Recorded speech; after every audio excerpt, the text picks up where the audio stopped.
Okay, well, bugger. I thought I'd gone live, and then I just looked up and saw that it said an error occurred, and it didn't go live. So I'm going to have to start all over again. I just did a bit of an introduction and a shout out to a few people. G'day, Shawnee B. Always a pleasure to have you around, bro. You're awesome, dude. Got some great videos too. Just wanted to shout out, of course, obviously to Witsit. I just now got to remember everything I just said. He's a bloody brilliant, one of the most brilliant flat earthers, I think, in this current era. From a scientific point of view, he's second to none. Myself personally, I'm a bit more of a grassroots, organic type of person. I try to keep things as simple as possible, where Witsit goes that step above and beyond and is very scientific. Hopefully that's turned down now. And also shout out to Karen B from Karen B's channel. I just happened to, by sheer random chance, happened to find her doing a live stream of this debate yesterday. Otherwise, I would never have heard about it. I saw also, God, I'm good at remembering names, aren't I? Good old Dave from the Sovereign channel, Sov's Place. He's also done a breakdown of it. I haven't watched that at all yet. I haven't watched the whole debate. I've seen bits and pieces of it, and I absolutely think that Witsit held his own bloody brilliantly. The guy he was arguing against had some pretty good arguments as well, so don't even know his name yet. Hopefully I'll find it out. Harrison guy. Okay, cool. That's his name. So yeah, without further ado, I might just get it started again for the second time from my perspective. And oh man, that means that all that other intro I did before isn't here. I'm just going to put this one back up again and just play it once.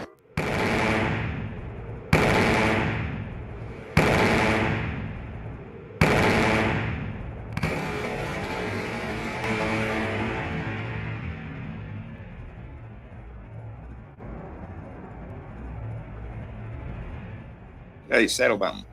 How you doing?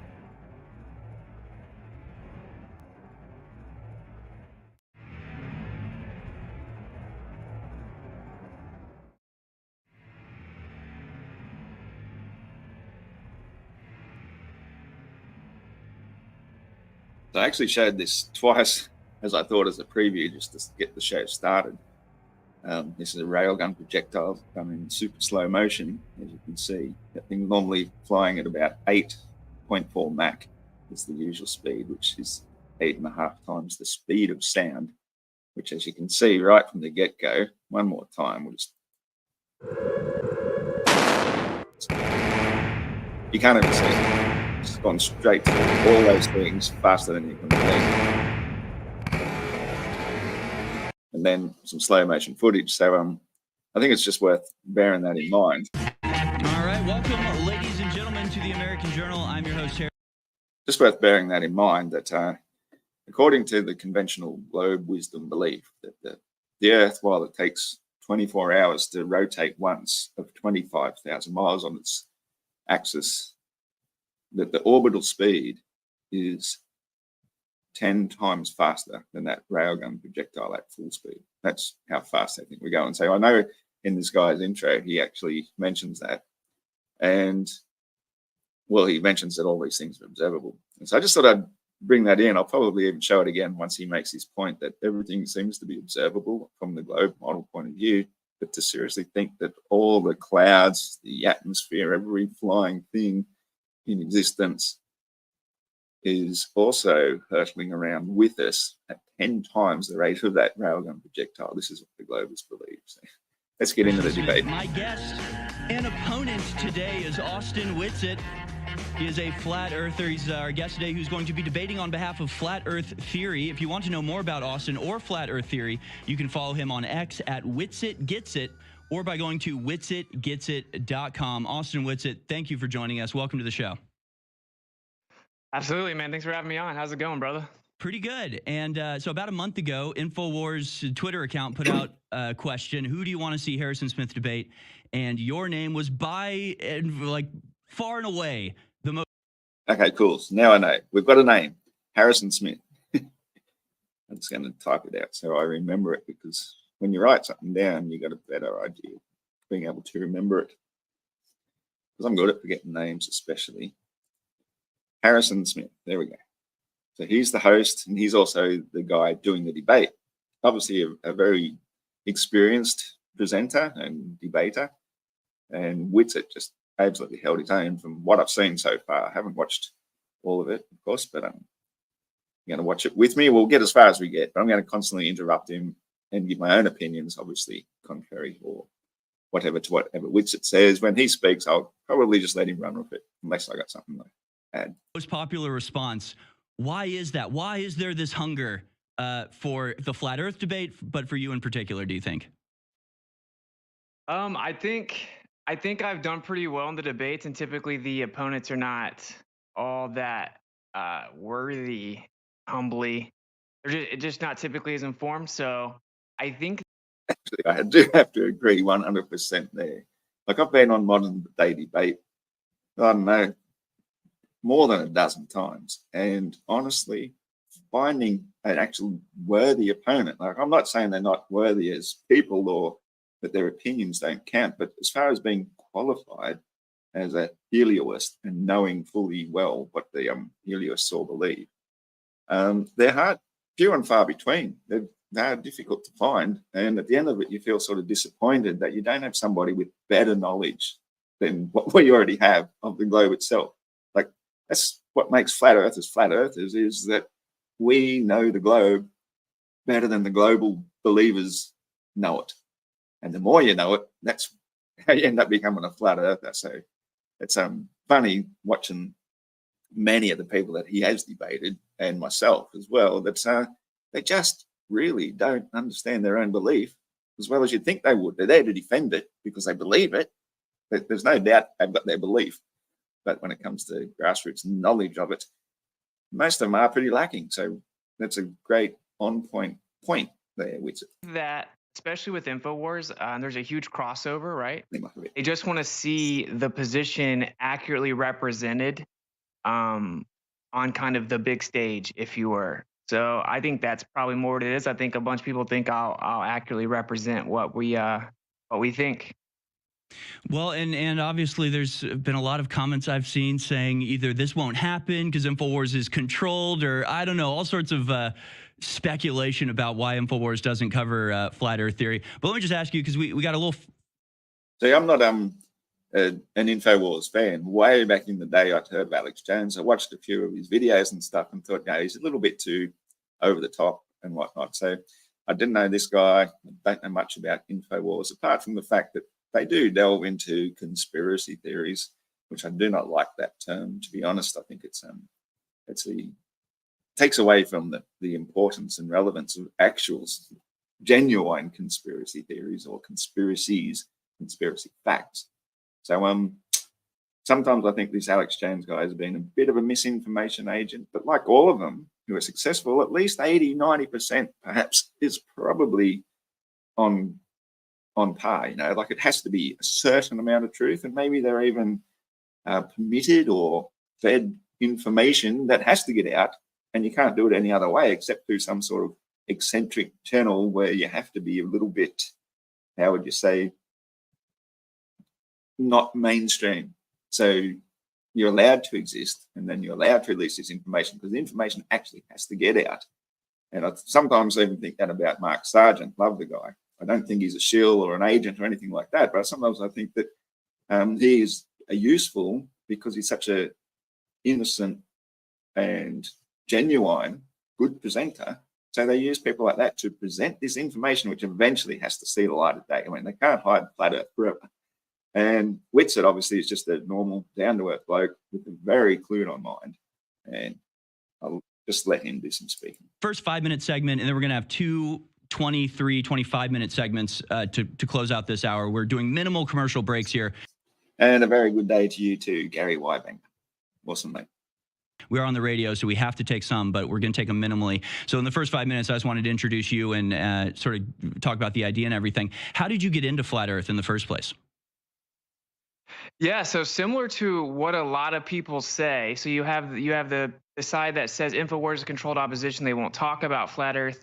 And then you have the side that says it's a CIA psyop used to distract people. I had a similar response. It's funny actually. I heard about it through the rapper B.O.B. Right. So he was dropping the Elements mixtapes, and he was basically 100% on point with all the conspiracy theories he was mentioning in the mixtapes, right? I had researched all of them. Then he said the Earth was flat, and I was like, "Wow, bro, you just made me look ridiculous to everyone I was telling to listen to you, right?" And then, like similar to most people, I had the initial reaction of what does that even mean, and then you start to just ask 1,000 questions of, well, how would this work on flat Earth? Well, how would that work? That doesn't even make sense to me. So then I just went to look up pictures of the Earth from space. I'm like, this is going to be easy. I have millions. So that's kind of interesting. I never even heard of this B.O.B. guy until after I'd been into flat Earth for some time, and then he came up. So Witsit actually wasn't even in it from the very grassroots movement. And g'day, Pavlov's dog. I like that. Pab. Can't even read. Pavlov's. That's a tongue twister, man. Get a better name. I don't know if I've ever met you before, but welcome to the channel. I'm glad you could be here. We've got a whole 9 viewers now. Woo! We're firing. So, yeah, about this B.O.B. fella, a rapper. Sometimes when you're a certain genre of person, like, for example, a rapper or a sports person or whatever, you're generally not taken as seriously in the academic fields because you've been automatically, fucking jammed into a certain box or whatever. Oh, no, he's just a musician. Oh, he's just a football player, or he's just a basketball player, whatever the case may be.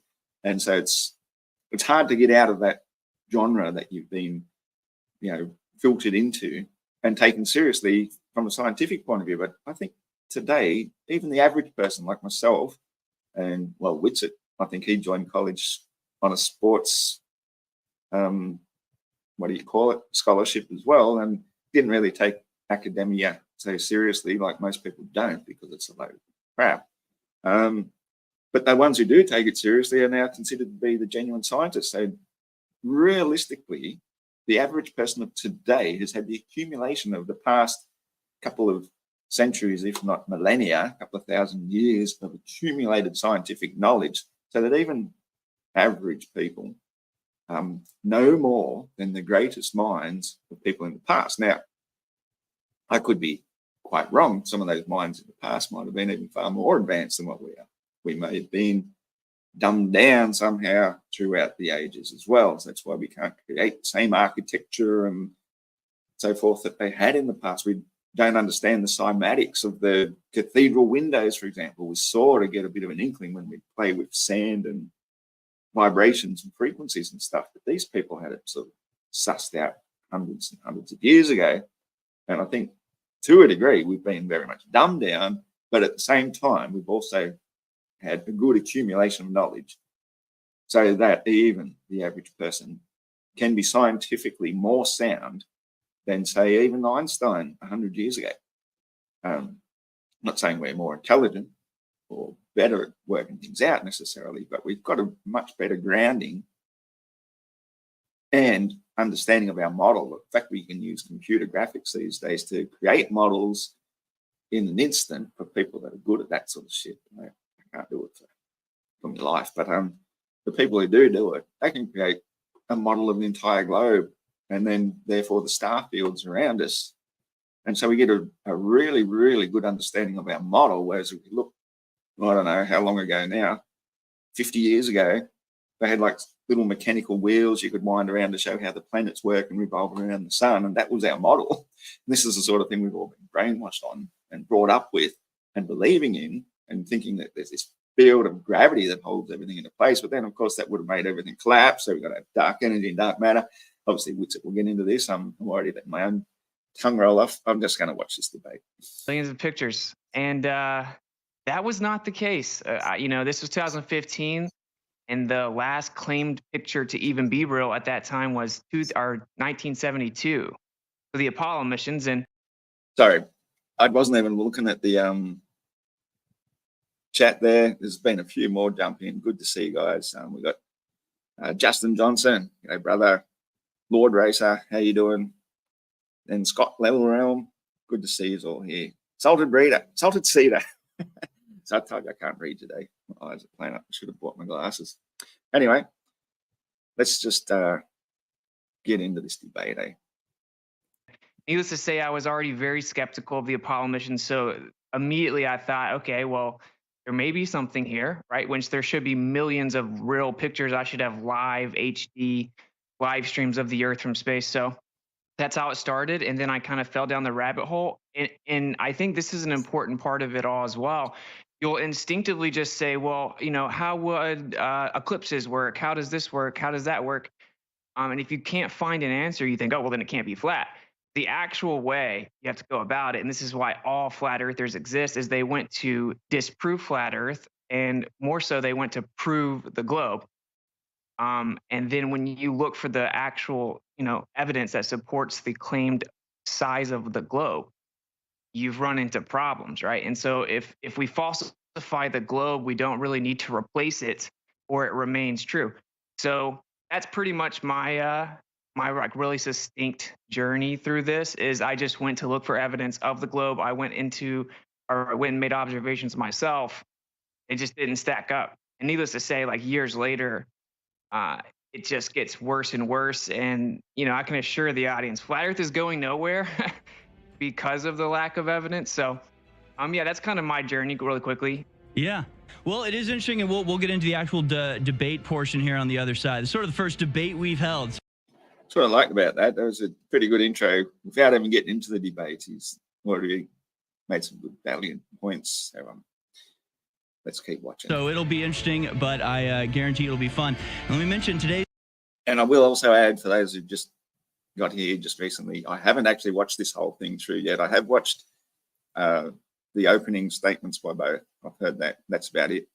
So this is still be sort of fresh for me, and I'm going to jump in and talk with Harrison Smith quite a lot. I'm going to pause him and talk because I don't have that same memory function that Witsit has, where you can wait the whole 10 minutes and then start addressing points point by point without even writing them down.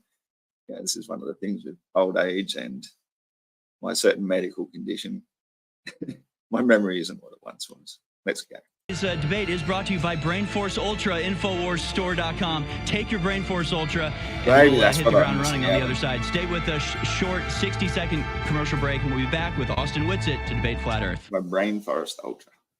All right, welcome back, ladies and gentlemen, to the great Flat Earth debate. Myself and Austin Witsit. Austin Witsit can be found on X at WitsitGetsIt, and his website, WitsitGetsIt.com, where he talks flat Earth, as well as a number of other conspiracies. And so I figured the way that we would do this, I've seen other online debates do it, where both sides will take about a 10-minute opening statement to state their stances, if you need all 10 minutes or not. And Austin and I talked during the break, and we decided I'll go first, then Austin will get 10 minutes to respond. That sound good? Sounds great. All right. Okay. So I'll just go ahead and begin. I want to start with sort of three preconditions from my perspective, what I'm bringing into this debate. First of all, I do not care if people believe in flat Earth. I have absolutely no stake in the matter. I don't think people that believe in flat Earth are stupid. I don't think that, I understand the impulse. I understand the questioning of institutions. I get all of that. I don't discriminate against flat Earth people. I just simply, honestly, don't think it's really worth discussing. But we are discussing it here. But I don't care if you believe in flat Earth. I don't judge people by that at all. I have family and friends that believe in flat Earth. I respect them tremendously. Two, I don't have any training, indoctrination. I barely have education in the matter. I have no loyalty to NASA or any other government. There's one of the problems, and that's what Witsit actually addressed earlier, is that most of the people really don't have much education in it. All they've really got is a lot of indoctrination. They've grown up believing it, and they're going to defend their beliefs. God damn it. It's easy to fool a man than to convince him he's being fooled, and he will defend that foolish belief with all he's got, with all his passion, and it will take a lot of convincing to convince him otherwise. I think that we've all been through that. Witsit said he went through it. We all went through it. every single flat earther alive on this stationary planet Earth today all went through the same cognitive dissonance of no way it can't be true. You know, you're going to prove it wrong. You're going to prove that we live on a spinning space ball. There's millions and billions of pictures from outer space and all the rest, and then you eventually become a flat earther. Governmental organization whatsoever. Just like all government organizations, NASA lies all the time. That doesn't mean the Earth is flat. But 3, in my position as a professional conspiracy theorist, I'm really incentivized to actually believe in flat Earth, if anything. I know there's a huge and extremely supportive audience of flat earthers, and if I was cynical and greedy, I would pretend to support flat Earth because I know that the support that could get me. If anything, I'm... See, I don't agree with that. I think that was a cheap shot at flat earthers. I don't think, I mean, sure, there's some monetary incentive for some of us. At one stage I was too, because I was desperately poor and hard to find work around here. And I, at one stage, thought maybe this could be the key to financial freedom in a cruel world where sometimes people just get lucky by finding a niche in a marketplace of YouTube. And I've realized, well, Flat Earth was never going to do that. But I think there was a cheap shot at Flat Earth in general because very few of us actually make a living or any sort of income whatsoever from Flat Earth. You know, you might be able to sell a bit of merchandise or whatever, and why wouldn't you? I mean, people can do that for any other subject, but because it's Flat Earth, it makes you a grifter. And that's just wrong. Anybody should be able to make a living doing what they love, what they enjoy, what their passion is. And for me, my passion is Flat Earth, but I do this as an amateur hobby in my time off. I didn't mention before, today is a public holiday here in Australia. It's Anzac Day, April 25th. Double check there. And it's also 11:56 a.m. Australian time, so nearly midday. And so I have the opportunity on my time off to do what I love, which is Flat Earth. To me, it's just the greatest mind stimulation that you can have, because it challenges everything. It challenges core beliefs. It challenges people with core beliefs, like this fella who genuinely has a lot of conspiracy knowledge, but he hasn't quite gone down the rabbit hole yet of the Flat Earth. And to me, I challenge myself about everything, every single little thing that I try and say about Flat Earth, like how the moon works, how the sun works, how everything works. I try to debunk myself before I present it to publicly. So, whereas I don't think Globers really do that. What they do is they take all these beliefs and then they believe them. They haven't even tried to test them yet. And yeah, maybe certain people like an influencer like this guy could make good money out of Flat Earth and get a good following if he went down that way, but you can't go down the path if you don't have the knowledge. Every single truther can only speak the truth because they've discovered the truth. And I think that is really important. You could not have the confidence like I now have to speak publicly to a camera. I was the worst public speaker back in high school. I could not do it. I'd be nervous as shit. My body would fall apart. I'd almost be like crying type of thing. I could not publicly speak at all. Once I got into the truth about Flat Earth and the knowledge that it gave me and the confidence, I can now do that. So the truth sets you free in many ways. Sort of anti-pandering here. I know about half my audience believes in Flat Earth, but I simply don't. And, you know, it would really seem like it would be in line with my general position, which is questioning authorities and questioning the official story. But at the end of the day, I just sincerely don't believe it. So those are sort of my preconditions. I don't have any training. I'm not loyal to any, science. I'm not a trust the science type of guy. I don't actually care if you believe in Flat Earth, and I'm really incentivized, if anything, to believe in Flat Earth, but I just don't. And so why I'm against the Flat Earth also, I can sort of divide into 3 parts. One, I just genuinely do not think it's true. I researched Flat Earth. I'd heard about it like you. I had gone in going, actually, I went saying, I'm ready to be convinced. I've heard people think the Earth is flat. I think that's awesome. Let me be convinced. I went in with a sincere willingness to be convinced. I found the arguments against the widely accepted heliocentric model to be entirely unconvincing. So I just don't think it's true. 2, I think these spiritual interpretations are total nonsense. Regardless of the cosmic model, Earth, I believe, is a priceless jewel of unsurpassed galactic importance. I see God's handiwork. And there I will actually stop him and speak over him. Well, not speaking over him because I have the opportunity to pause and speak. My point is that I too once believed exactly as he believed. I used to have a very spiritual outlook on life. I always had good friends, but I was always also still a loner. I loved my own time just to go out into nature and do my own shit. And I had a very spiritual awareness of the realm that I lived upon. And I genuinely believed this spinning spaceball thing. I'd often go in my teens up to a sand dune where it had a beautiful look over the bay of Port Stephens with rivers, beautiful rivers, beautiful landscape. Everything is beautiful about the place. Just pristine. No air pollution, no water pollution. And I would sit and sort of meditate watching the sunset, genuinely believing that this ball I'm living on is what's spinning through space. I didn't have any idea what speeds it's going or what actual sizes existed or what dimensions of amount of curvature and stuff could exist.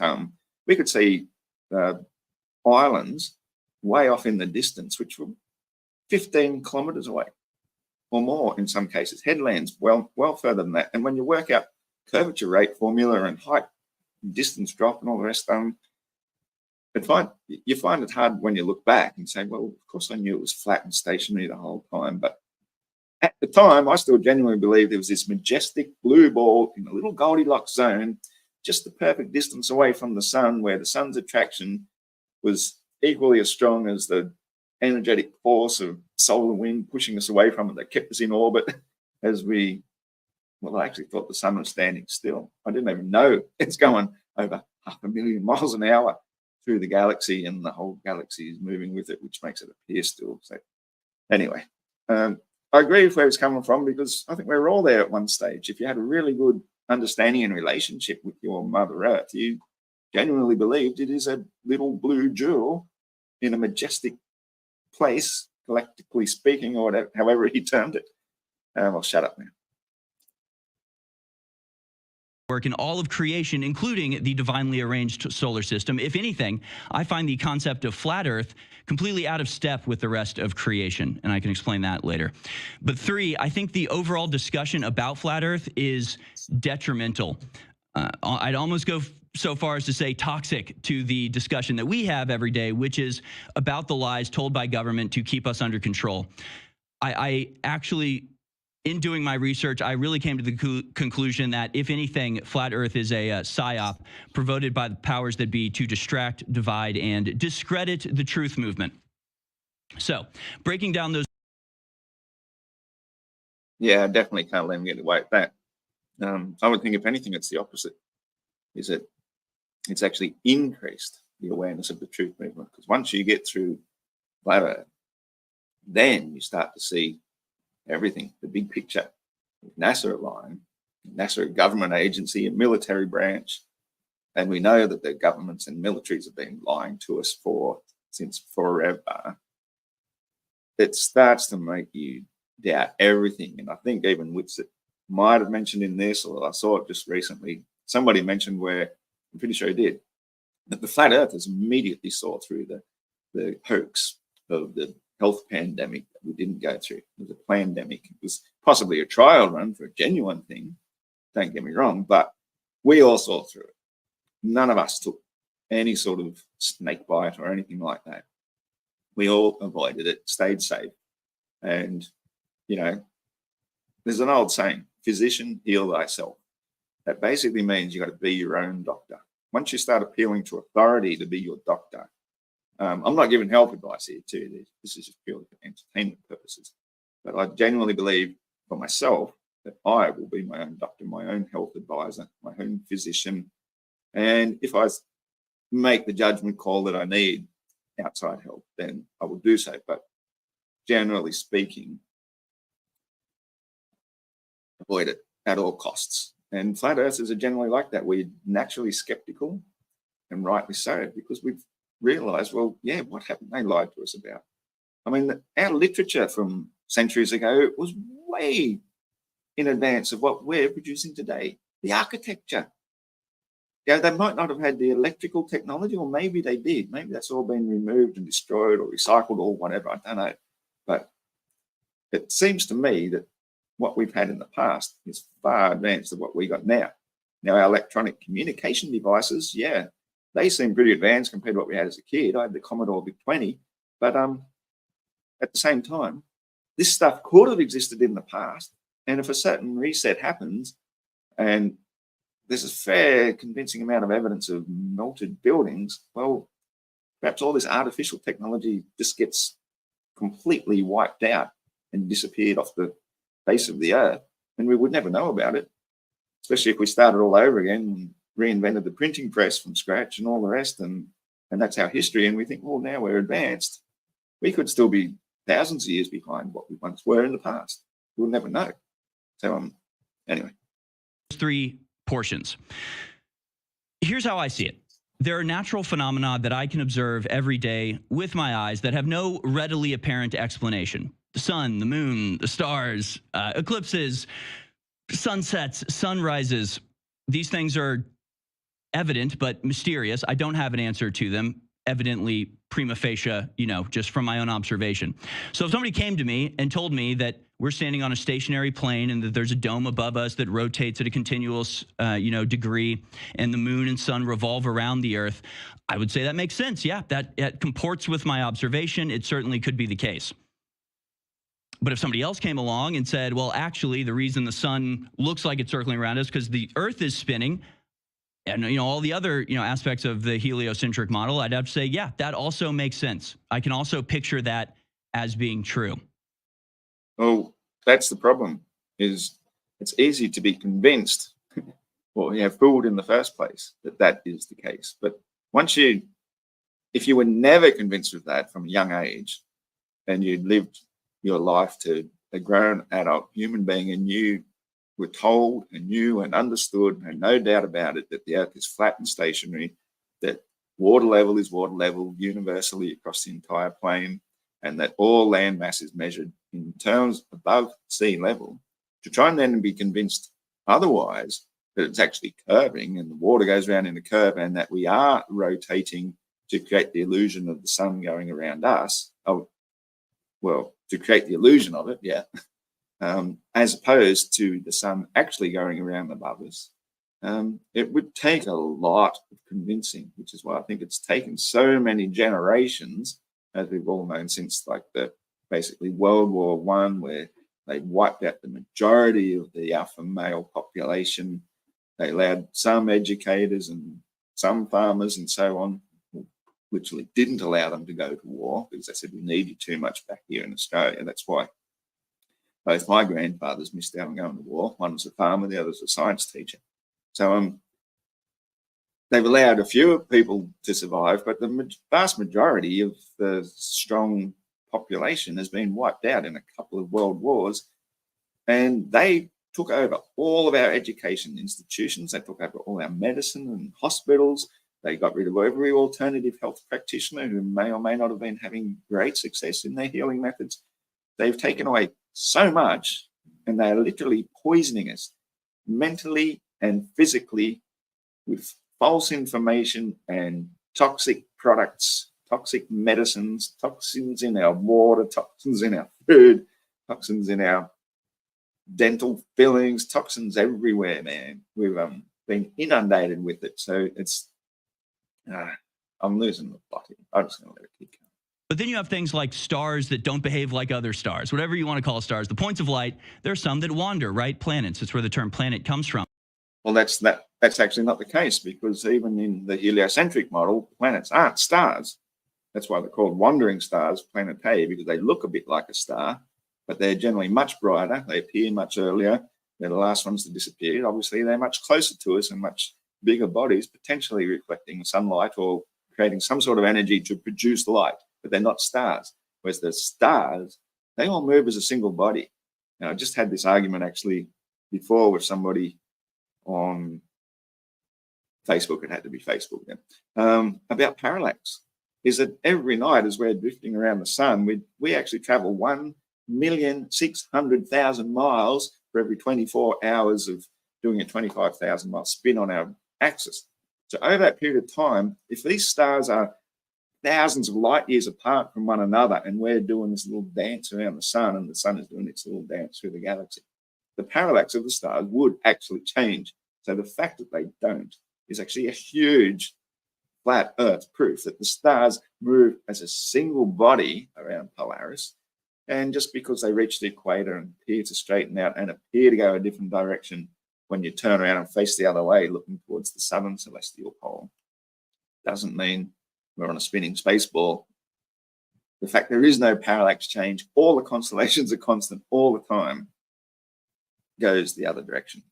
They seem to wander independently. Now, if you assume the Earth is at the center of these planets... Hang on a sec. Let me pause here. A few more popped in. We've got Mrs. Weaver, g'day, friend from TikTok, Chili Ying, and Chilster Deluxe, man. All the greatest people in the world are now watching this live. So this is awesome. You can actually map the paths. They're just sort of twirly, wiggly lines. But they're not actually twirly, wiggly lines. They actually do match exactly like you'd expect from a spirograph, which doesn't prove that the Earth is moving whatsoever, because if the Earth was moving, as we went around the sun, all those things would be getting distorted to the extreme. But the fact that all the apparent motions of the wandering stars, the planetae, move in perfectly symmetrical patterns, like sacred geometric patterns, you would call it, because they are so perfect, could only really happen because they're the ones moving in those speeds and directions, and not the Earth, because the Earth model would just be a big ball of chaos. All the stars would be a big ball of chaos. All the planets would be a big ball of chaos. You wouldn't be able to predict eclipses. You wouldn't be able to predict, well, you would be able to predict sunrise and sunset, but even that would change daily, because that 1.6 million miles we travel every day would put our solar time out with mechanical clocks for 4 minutes a day. Videos of something I've mentioned in videos multiple times in the past. So not even worth mentioning. You can do it. You can predict them, and you can actually track them and measure it, assuming that the Earth is the center. That does make sense. It's just you're going to get sort of a different path for each planet that make different motions depending on the time of day.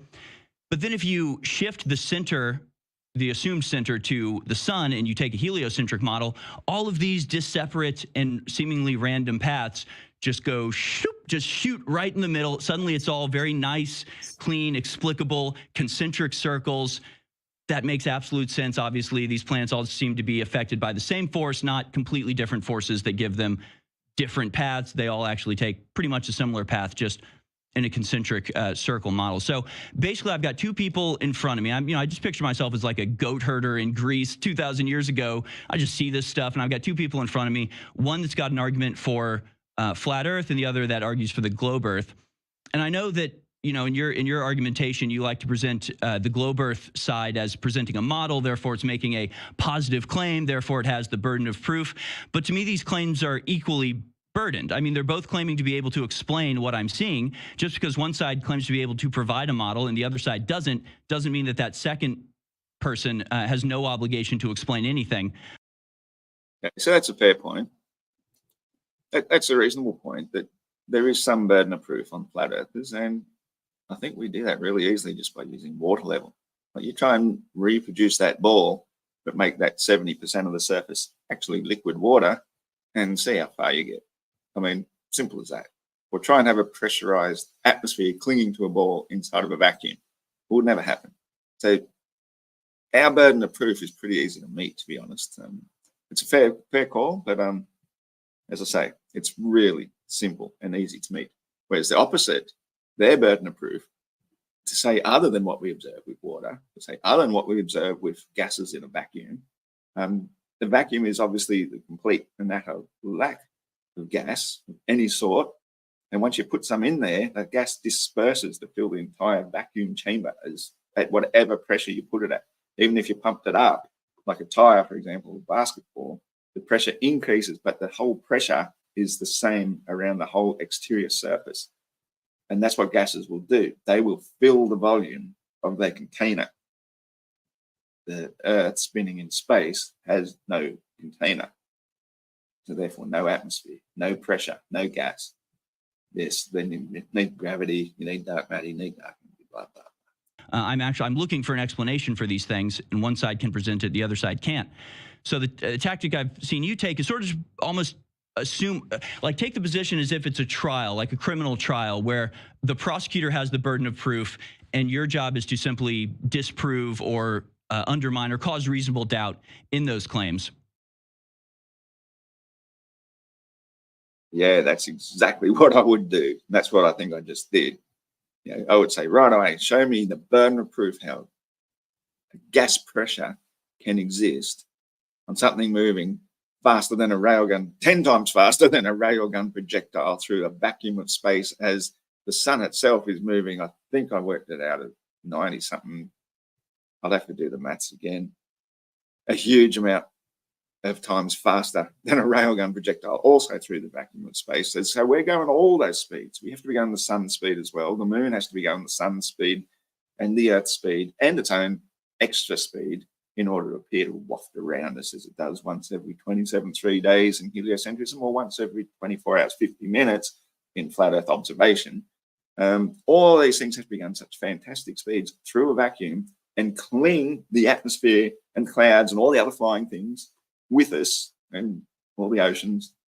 And this really, really weak force of gravity is the only evidence they've got, which they can't even prove exists. So yeah, I would love to take this to a court of law, and I'd love to be the prosecution against the globe, because I think Witsit sort of missed the opportunity here when he could have, when he was challenged with that, could have just nailed him to the wall. Burden of proof is on you, buddy. You got none. You got no evidence. Case is dismissed. Ruling to the flat Earth. The NASA can pay us back $10 billion. Thank you very much. Like if NASA is the prosecutor and flat Earth as the defendant. But that's not the case. I mean, I see both of these arguments having a burden of proof to some degree. But even if this was a criminal proceeding, and that was the case, that reasonable doubt was the standard, I still would have to say guilty, because the prosecution's case is airtight. You can nitpick at their evidence, but I've really seen nothing that undermines the core argument, right? So their story makes sense. It fits all of the evidence, and we can get into all of the evidence. Actually, no, what you've really done is you've made the evidence fit the story. You haven't found evidence for the story. You've just manipulated it to make it work. Oh, our atmosphere moves with us because gravity. That you haven't proven gravity, you haven't proven motion, and we can't see curvature. And the modern digital camera has basically proven that the argument that Aristotle was using 2,300 or 400 years plus ago, that ships disappear over the curvature, is just a complete and utter fallacy. I mean, eventually ships will be obscured no matter how much you magnify into them, because we're always going to have a convergence point, but that is not curvature. And what we presumed was curvature, making the bottoms of tall ships disappear bottom first, was just perspective and angular resolution, nothing more, which changes everything. Everything that Eratosthenes measured, the angles of shadows, if he'd have gone out and presumed a flat and stationary Earth with a nearby local sun, his 7.8 degree, I think, difference of the shadow in Alexandria compared to none down a well in Syene at midday on a particular day, which I'd assume was the solstice, could be the equinox, not sure. Either way, it sort of proves the sun with triangulation would be just short of 4,000 miles high, and the circumference of the Earth he measured was the circumference of the equator, and the circumference of the equator is the circumference of the Earth. So it still gets exactly the same results, except it's the sun's part, not the size of a spinning space ball hurtling through space. For flat Earth later, but there isn't any, so that'll be an issue. And in the second part, so that's the first part. Just from my observation, what I'm seeing, looking for an answer, the heliocentric spinning Earth, round Earth model fits everything that I see, explains it to a very high degree. And even if there's, little things I don't understand here or there, it doesn't do anything to make me think the whole model is fake. So that's just why I don't buy the flat Earth arguments. But the second part is the spiritual aspect to this. And simply said, I do not believe that the shape of the earth has any spiritual importance whatsoever. Flat earthers seem to ascribe extreme spiritual significance to the shape of earth. I do not.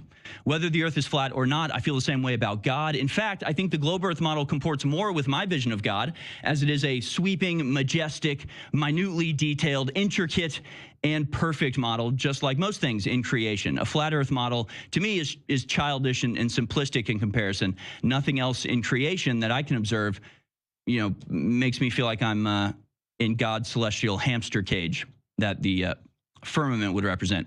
That being said, I know that this belief is essential to understanding the why of the conspiracy, right? The idea that making people believe that we're on a planet spinning through Earth makes people think we're less significant, is therefore it's easy to sway people towards a materialistic understanding of the Earth. I don't believe that in the first place, but obviously that would be the reason why, the primary reason why they would want to keep the shape of the Earth secret, if that was the case.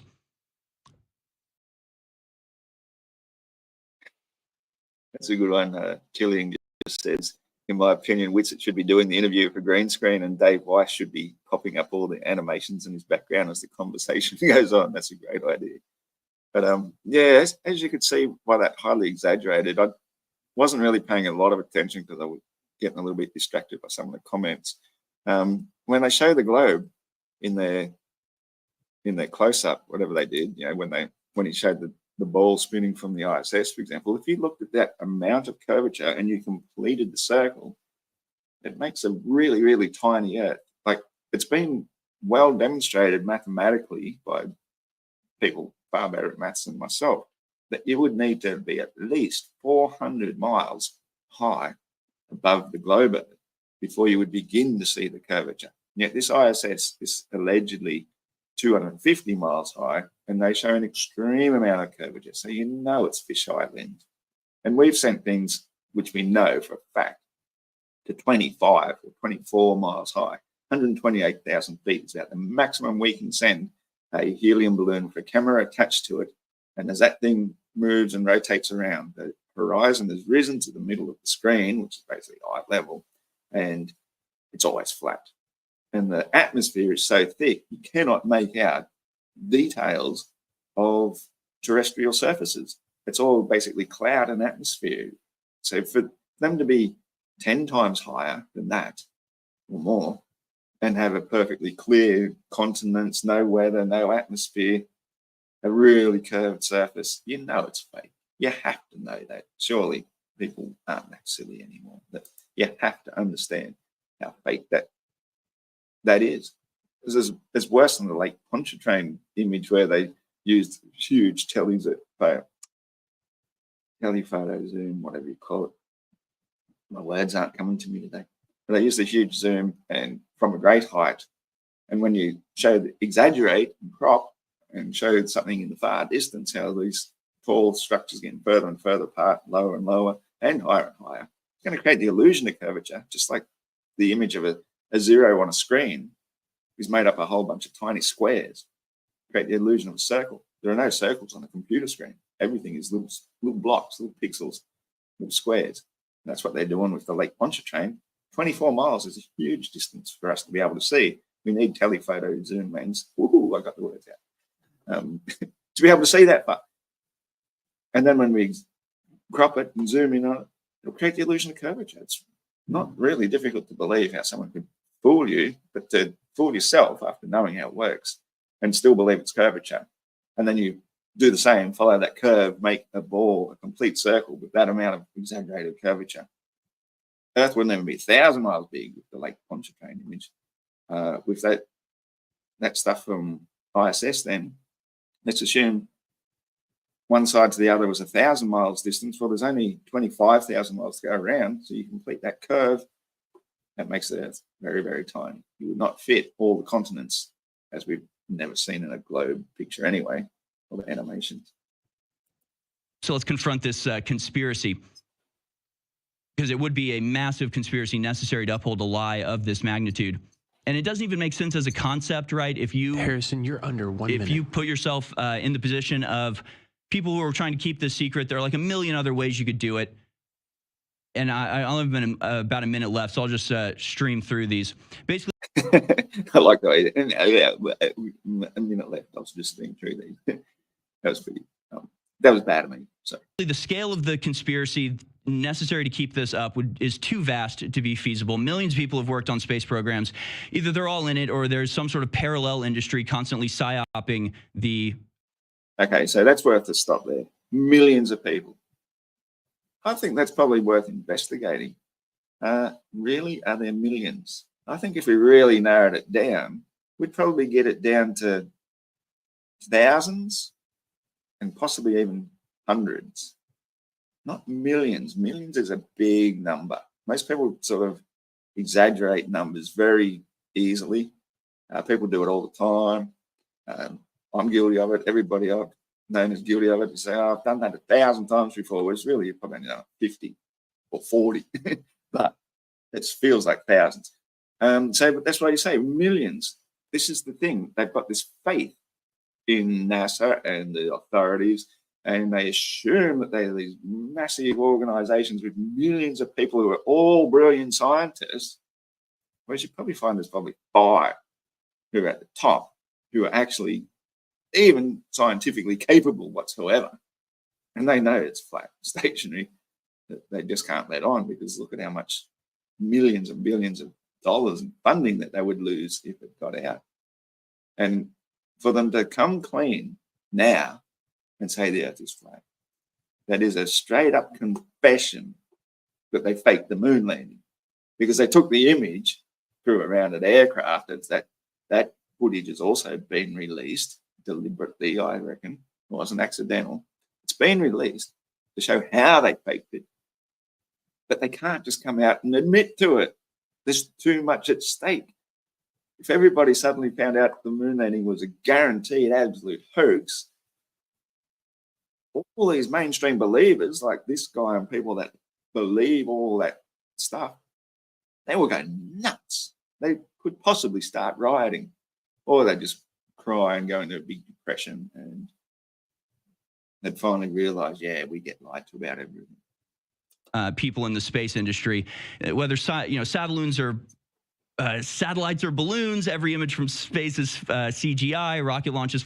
That was a nice little slip of the tongue. It just came right out, didn't it? Satellites. Oops. You realize what he'd done. Into the ocean. Just one of these would require thousands of people working for decades in absolute secrecy, and the payoff is what? Look at an image like that. I mean, how can anybody believe that is a realistic image? Or even if you do believe we lived on a beautiful blue ball spinning through space, how do you get this glow, this aura around it like that? We don't see that at night. The clearer the night is, the more distinct the stars become. And all these lightning flashes happening at once, all this atmosphere.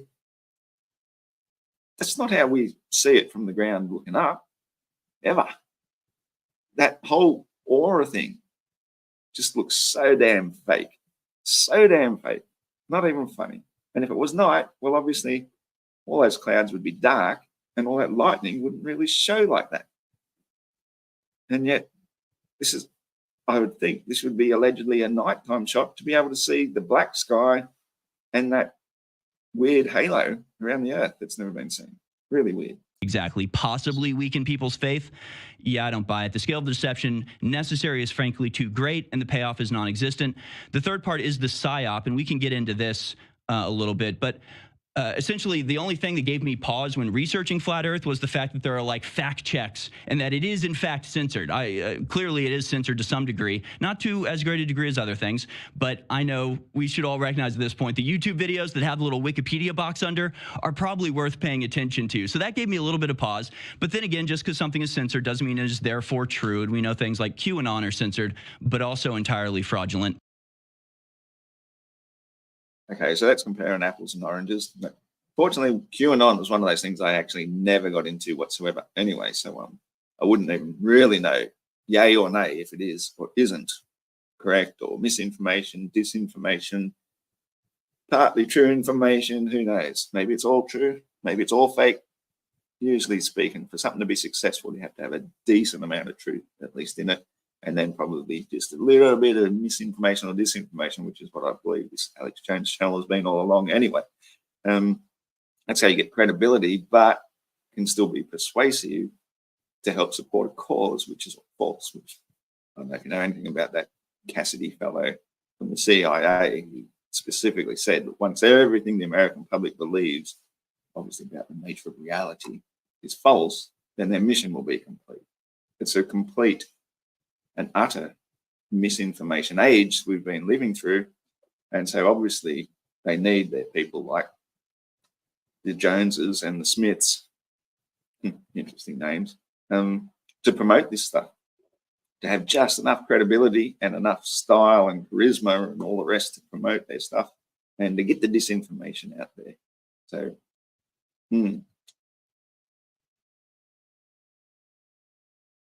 Pulse, I understand the wrong spot. The questioning of institutions, I get all of that. I don't, just sunrises. These things are evident, but mysterious. I don't have an answer to them. Okay, this is trouble when you're bad at clicking on a mouse. I think I've gone back too far, but really, sunsets aren't that mysterious, honestly. I could probably rant and rave forever. Let's see if I can get back up to where I was supposed to be. Evidently, prima facie, NASA is the prosecutor and Flat Earth as the defendant. Things like QAnon are censored, but also entirely fraudulent. That's about where we're up to. So, yeah, as I say, I don't know anything about QAnon. So, but then to say that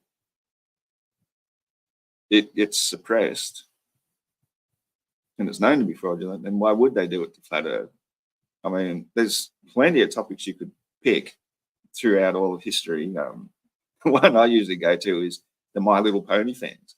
Where are all the opponents to the people who are fans of My Little Pony? I mean, they got their little cults and their clubs and fan pages and whatnot. Why isn't the whole world stamping down that? You can't believe in that. It's all false. It's all wrong.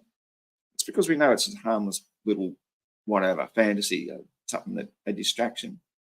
Whereas when it comes to Flat Earth, what's the difference?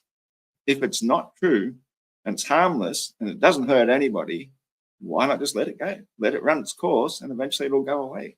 But no, it's growing stronger and stronger because they're trying to suppress it. And to me, looking over the timeline, the growth of Flat Earth does not seem remotely organic. If you search news archives by years, there's no mention of Flat Earth at all, pretty much until 2013, until Obama, of all people, brings up the Flat Earth Society.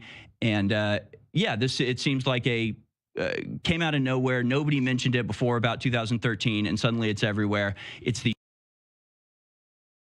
Well, I think that's part of the power of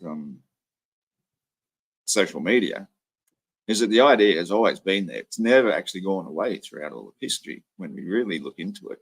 Like way back in the time of Rowbotham and the Bedford level experiments, it was still a big deal back then.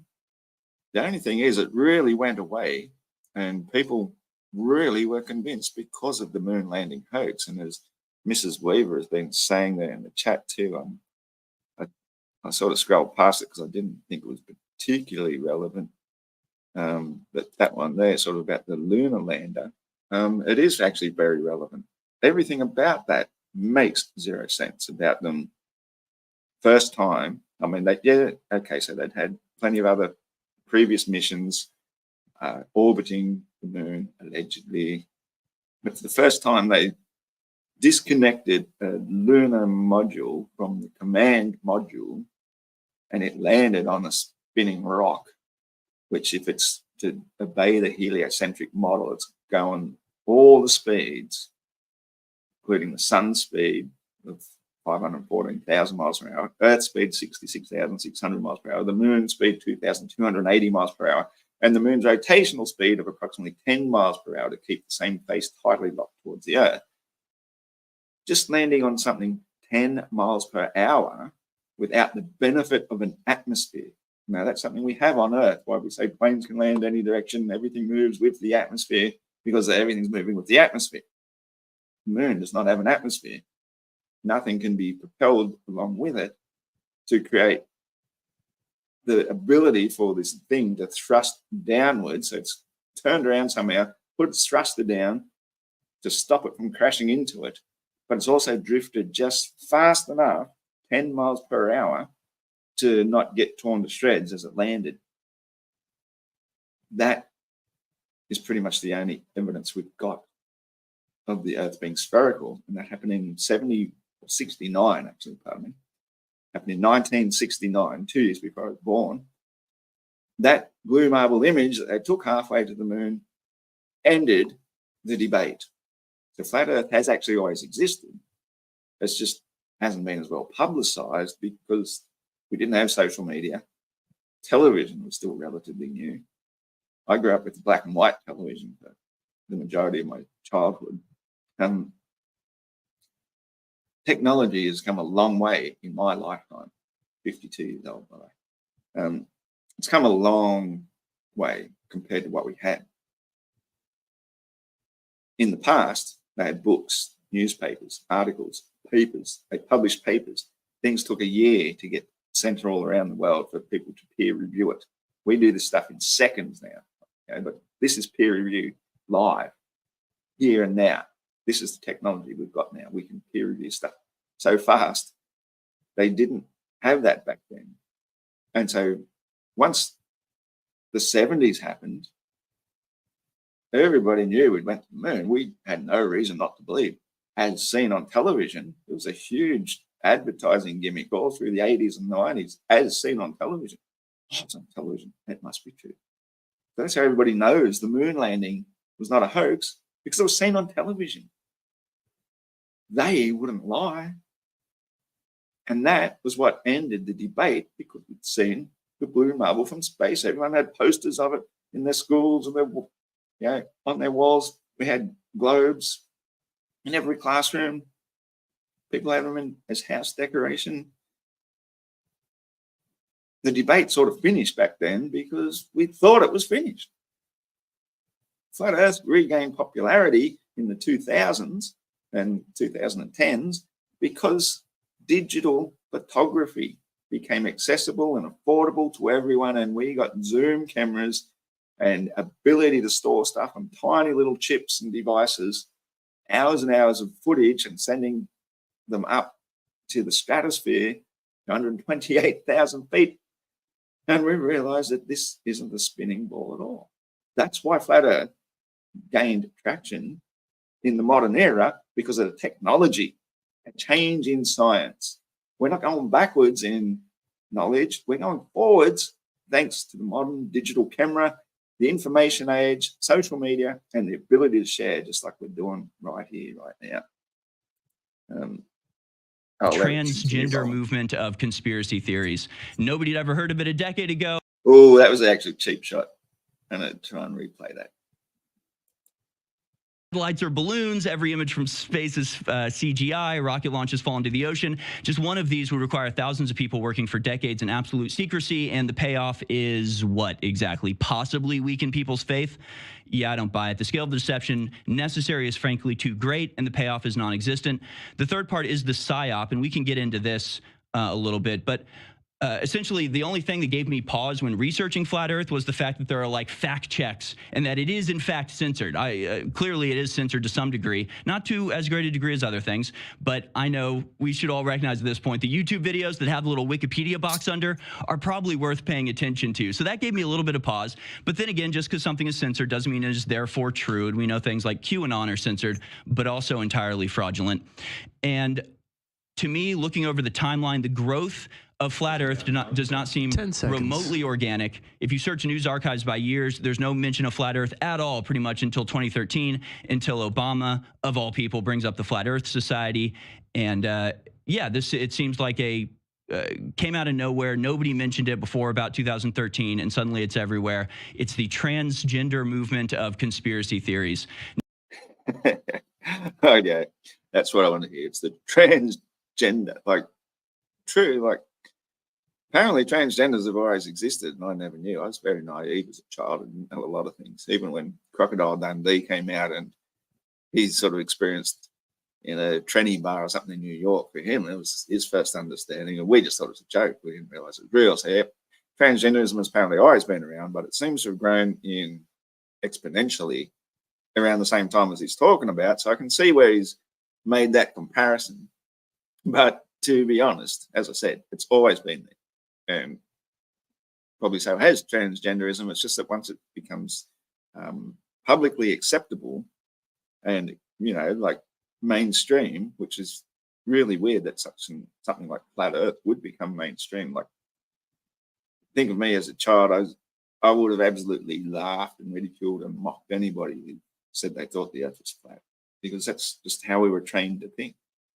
It really was a big challenge we all went through to get to the understanding, hang on a second, all our observations match that happening. And if those things are what's in motion, the other things, not this thing that we're on, which we can't detect any motion of, well, it is a transhumanism of the brain. It's a full 360, 180 flip to then realize. And for me, it physically hurt my brain for a couple of years to realize that the Earth is flat and stationary, and to fully reject what I believed so strongly all my life about living on the spinning space ball. I really, yeah, now it seems so absurd, but even when I'd already become a flat earther, it still physically hurt.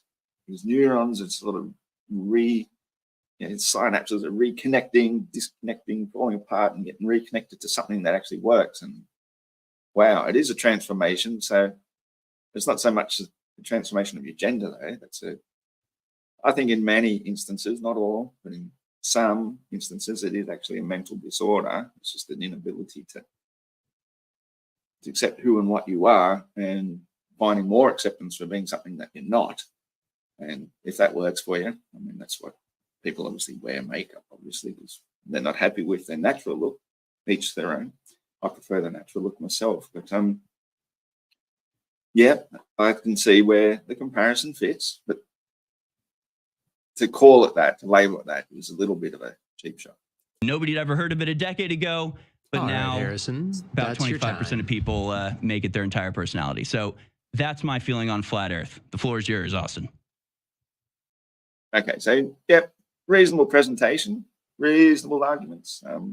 If I was to take him to a court of law, yeah, I think it would annihilate him. I should be a lawyer. I might go back to school and become a lawyer. Let me have a quick look at some of the comments here. What have I been missing? Time to pick up a used P900, yeah, or the P1000 is one that's been discontinued now too. But apparently the P900 is better. I would have loved to have one, but just could never afford one. So, update the firmware on Eddie Flat Earth Banjo's channel. They question you should update the firmware on the P900 and P1000. Interesting. Yeah, all right. So let's carry on. Nice. So I'm just going to try to address some of the meta things you mentioned here, because that was a similar approach I wanted to take. We can get into the specifics in the open discussion. So like I said, I originally thought this must be a psyop, and it's used to discredit all the other conspiracy theories, right? But that actually is not the case. You know, actually on the back of Alex's book, right, or Tucker's book, it mentions Alex. It says, you know, he's super censored. Why would you have to do that if he's just wrong? He must be onto something. They don't censor flat earthers. And as you accurately pointed out, they absolutely do. And I've been kicked off Venmo, PayPal, Airbnb. We're talking about cosmology. As to why it's not as censored, there's no cover story, right? So with everything else, it's hate speech, it's dangerous, blah, blah, blah. It's dangerous medical misinformation that could hurt people. What can you say about flat Earth? Really nothing, right? So there's no even cover story to actually censor it completely. So what do? They shadow ban it, which is arguably worse, because when Alex Jones gets kicked off everything, everyone wants to know why. When you're still on YouTube, people think, oh, you're not censored, and then they can't find you. Like if you search flat Earth, you get nothing but hit pieces. So it did absolutely explode. Obviously, the conversation would be, is it organic or not? But like you said, they pointed to the Flat Earth Society, which is specifically crafted misinformation. So that's like probably the strongest piece of evidence off the rip against the PSYOP narrative is when I looked into it, all the information that was presented to me as flat Earth is not what flat Earth actually was. It turns out it's totally different. It makes the position asinine, and it's not actually what they think. And so that's exactly what you would do if you're discrediting the truth. And as to the comparison to say QAnon, well, we know that QAnon had a lot of truth in it. The reason QAnon worked was because it had a lot of truth. And so basically it was, don't get to these truths. If you're going to, we're going to round you up and guide how you interpret those truths, similar to Operation Trust, right? And just sit on your hands, don't do anything. So if it's a psyop, it hasn't worked very well because every single flat earther saw through the pandemic immediately. Every single flat earther protects their children from the onslaught of propaganda. Probably the highest percentage of homeschooling, in the world, it would be flat earthers. So as to it mattering or not, I'll touch on that. You did mention that it does have spiritual implications in our opinion, and you articulated disagreement, but it's pretty undeniable. So the conversation really comes down to two primary points, and is the Earth moving? Is the Earth a sphere? Those are the two primary things, and they're technically independent of each other, right? So the Earth could be stationary in a sphere in theory. And when you first go down that rabbit hole, it gets very, very interesting. To mention a few things, right? You obviously have the idea of geocentrism, as you mentioned. You mentioned the little squiggly lines. Well, it actually is just spiraling within a torus field. It's exactly the flower of life geometry, which we see all the way from the small scale to the big scale. We would actually expect the macro scale to fall within the flower of life because everything does, including the quantum scale. But it's called the Copernican principle. That's really like the foundation of this, right? It's the idea that the Earth does not occupy a special or unique position. I don't want to talk over Witsit because he's really on point here, but I'm just sort of doing this in the spirit of YouTube copyright and all that sort of stuff, is that you got to make at least 60% original content. And so if I'm making at least 60% original content, then I can't get a copyright strike. Not that I think Witsit would do that to me. He's a legend, one of the best debaters we got, as I keep saying, and he's making some very salient points here. He could have gone down a different path, I think, and as I suggested, well, as Harrison suggested, is to treat it as though you're in a court of law and treat it like a prosecution. They write, well, then the burden of proof is on you to prove these things, prove curving water. This is one I did on a live on TikTok the other day, where I was arguing with about 3 or 4 globers on a particular channel, and one of them started seeing some sense because there was 2 engineers popped onto the live chat. And so I said, look, while I've got you engineers here and you say that everything can be described mathematically, that's great. I'm really happy you can explain everything mathematically. Tell me the mathematical formula for how water conforms to a curvature. I said, we know it's 8 inches per mile squared. So tell me how over 90 miles of distance from any direction, from any point out in the middle of the ocean, there was a mile of drop of water over a curve. How does water do that? What's the mathematical formula for that? And the one guy listening who saw my point says, holy shit, that's a really good point. There is no mathematical formula for that. Gravity says everything is pulled towards the center. Physics says water always finds its level. So how can there be a mile of drop, 2 Burj Khalifas of drop in 90 miles of distance? Like, you can get high enough in a plane to see more than 90 miles in either direction. You can see hundreds of miles in many instances. There's a mile of drop in 90 miles of distance. It's half a mile of drop in 60 miles of distance, which again, I explained to them, that's because it's exponential. It's 8 inches per mile squared. It's not a slope, it's a curve. So it gets exponential. The further you go, the greater the amount of drop occurs. He explained that mathematically with water. Take that to the court of law and argue that one, because holy crap balls, science needs to be held over a barrel, thoroughly examined, thoroughly debated, and clearly debunked. So I certainly agree with you, bro, that looking at the current model would require a creator. this place requires a creator regardless. And actually, the first and second law of thermodynamics show you that naturalism is insufficient and you must invoke supernatural creator. For the sun and the moon to coincidentally be the same size in the sky, but actually the sun's 400 times bigger, just coincidentally 400 times further away. How is that not, requiring an intelligent designer? But at the same time, it isn't really about someone could say, well, I already believe in God. Well, yeah, but a lot of people don't. And atheism is the number one growing ideology, if you can even call it that, which results in nihilism and apathy and makes for perfect enslavement. So this is incredibly important. And when you look into the motion part, we were 100% undeniably lied to and misled about that situation.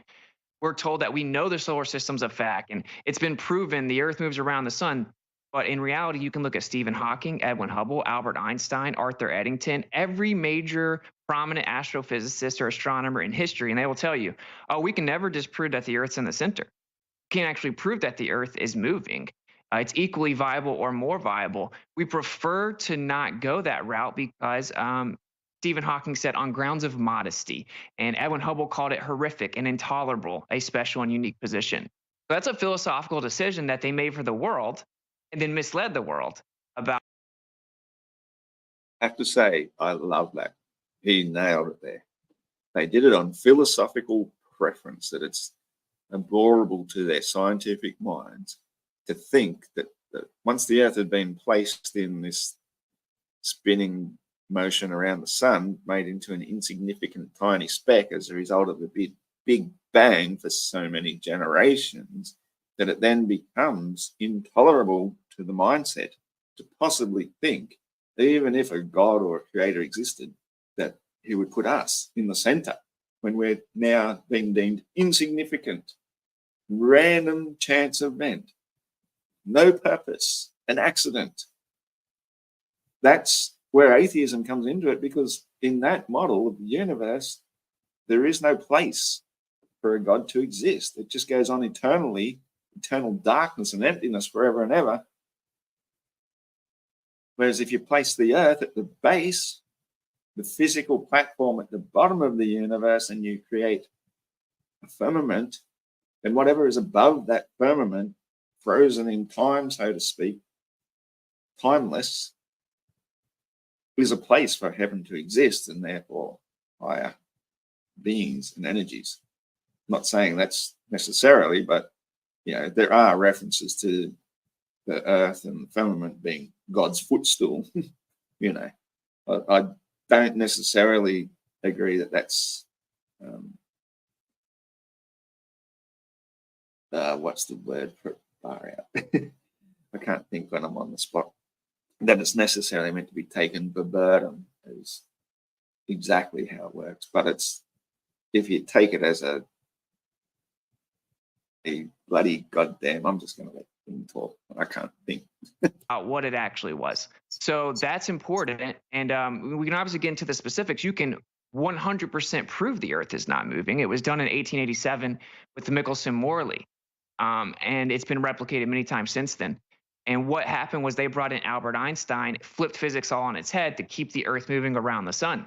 And that's why all physics is at a standstill now, because they threw out the electrical field theory understanding of a background medium, or what is called the ether. Here we go. I think Chilling might be onto it. It was created by the Big Bang. Prove me wrong. Now that's entirely possible, because if the breath of God is would just be the little bits of ash getting mulled around in the it's a good theory. I'm thinking I might even imbibe today. It's a day off. And g'day Kimberly F, who says hi. Wasn't everyone in chat? Thanks for coming along. Good to see you. And Stephanie McGuire, I didn't give you a shout out for mentioning the chat. You guys are the best. I don't know. I've attracted a really good group of people here, and glad you're here. Thank you. Appreciate it. They kept the Earth moving through space, and now we have this compartmentalization of physics that doesn't all work together. So to not overload everyone, my point there is that's one major part of it. Yeah, if the Earth is in the center of the universe, it had to be created. And I get you could argue that it would have to be created either anyway, but you have a much stronger illusory position of confidence when you say, oh, well, the universe is so big that the earth is this tiny speck of dust in this ever expanding universe. And just based on mere chances and probability, the earth could exist and be habitable, right? And that is the type of thinking that leads people to the idea that, well, no, this place wasn't created. It was just random chance. And that it's literally the Copernican principle ideology, which is that the earth does not occupy a special or unique position. It's also that same thing that they quite often bring up, is that a hurricane goes through a junkyard and creates a perfect jumbo 747 or something, for example. That's pretty much a similar sort of argument, is that out of sheer random chance accident from the Big Bang, life came to be. And yeah, the odds of that are probably far, far greater than the hurricane through a junkyard creating a perfect working model of a 747. It's I guess, in a sense, the globe should bring you closer to God if you believe in it, because it's more impossible, more unlikely, more non-logical, less evidence, more faith, and completely impossible pressurized atmosphere in a vacuum, curved water. Yeah, I guess those who do believe in the globe generally would have more faith than a flat earther who believes that it's probably made by a sensible creator, not one that does impossible things, that breaks all their own rules against all laws of physics, but does it anyway. So therefore, you have to rewrite all the laws of physics to make the globe work. Because for the flat earth, they all work. Nothing changes. Weird, that. So if the Earth's in the center of the universe, obviously someone had to put it there. It's the most special, the most unique position. There is nothing like it. That means that us humans who have domain on the Earth are obviously very special as well. People do not believe, quote unquote, believe in flat Earth. They stopped believing in the globe, and they then realized, oh wow, this has spiritual implications. People do not go and seek out flat Earth because they want the Bible to be literally true or something. It's quite the opposite. People find out that the scriptures are now viable again. And so then it also comes into curvature, right? And so that's the two major things. And we falsified the radius value. So when it comes to, well, all the model works so well, that's also not true. And we can get into it. Every single part of the globe Earth model took hundreds of years to theoretically patch together, and it doesn't work. From the core all the way to the universe, none of it worked. It's not even close. Absolutely. I agree with that 100%. I have nothing more to add. And that's why you have dark matter and dark energy making up 96% of the universe. And it's just an illusion that we're in the center because everything's accelerating away from each other. All these crazy theories where if you just have the Earth in the center, you don't need any of that. And it matches all astronomical observations. You don't have to claim that everything is an illusion. So why were we not told that? That should be a very interesting question for the audience. You were lied to about cosmology, like just on its face, even if you want to believe we're moving through space and stuff. So, and then the curvature, obviously, if the radius value is falsified, the entire model is falsified, right? Because gravity uses that, day and night cycle uses that, everything uses that, alleged radius of orbit to go to space. All of these claims require that radius value to be true. The distances on the globe.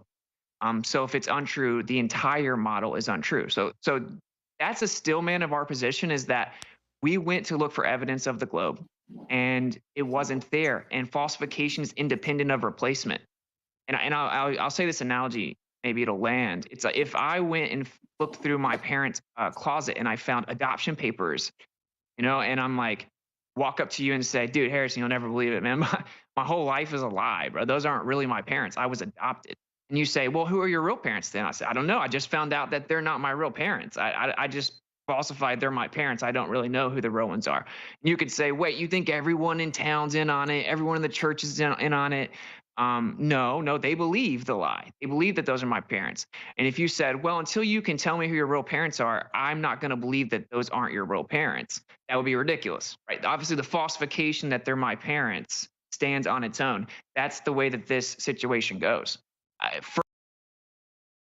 again, 100% agree there. That's a great analogy, because just because you know that one thing is a lie doesn't mean you automatically know what the truth is. It just means you're starting down the path of discovery, and hopefully you will find it. And I think that's where we flat earthers currently are still at. We don't know everything.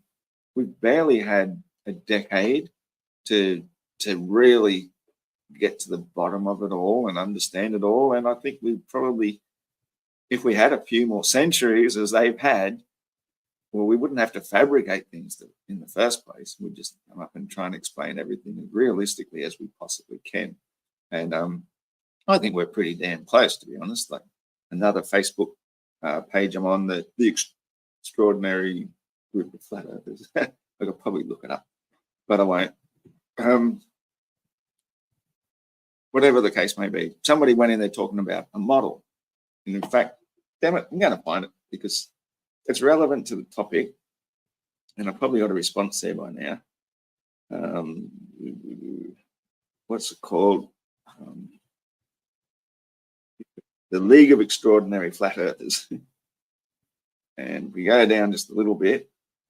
Anybody who wants in, put in a request. I'm actually a moderator of this group. I'm not moderating very many or comments. Oh, better see what it was first. Someone says, Lisa Long says, I'm having a block party. If they ask the same questions and never watch the videos that I post as answers, then they are disinformation agents paid to waste our time. Block them. And then the meme, if you can see, I'll read it out anyway, is debate flat earthers, ask intelligent questions and receive intelligent answers. Be respectful. If you don't understand the flat earth model, you can't debate us. Please study the model so you don't sound stupid and you ask great questions. A beautiful earth level realm, 122,000 feet, 23 miles up, enlightenedlifeacademy.com. So that's the picture of, that's actually the earth, 122,000 feet up. And somebody says, where can I find the model?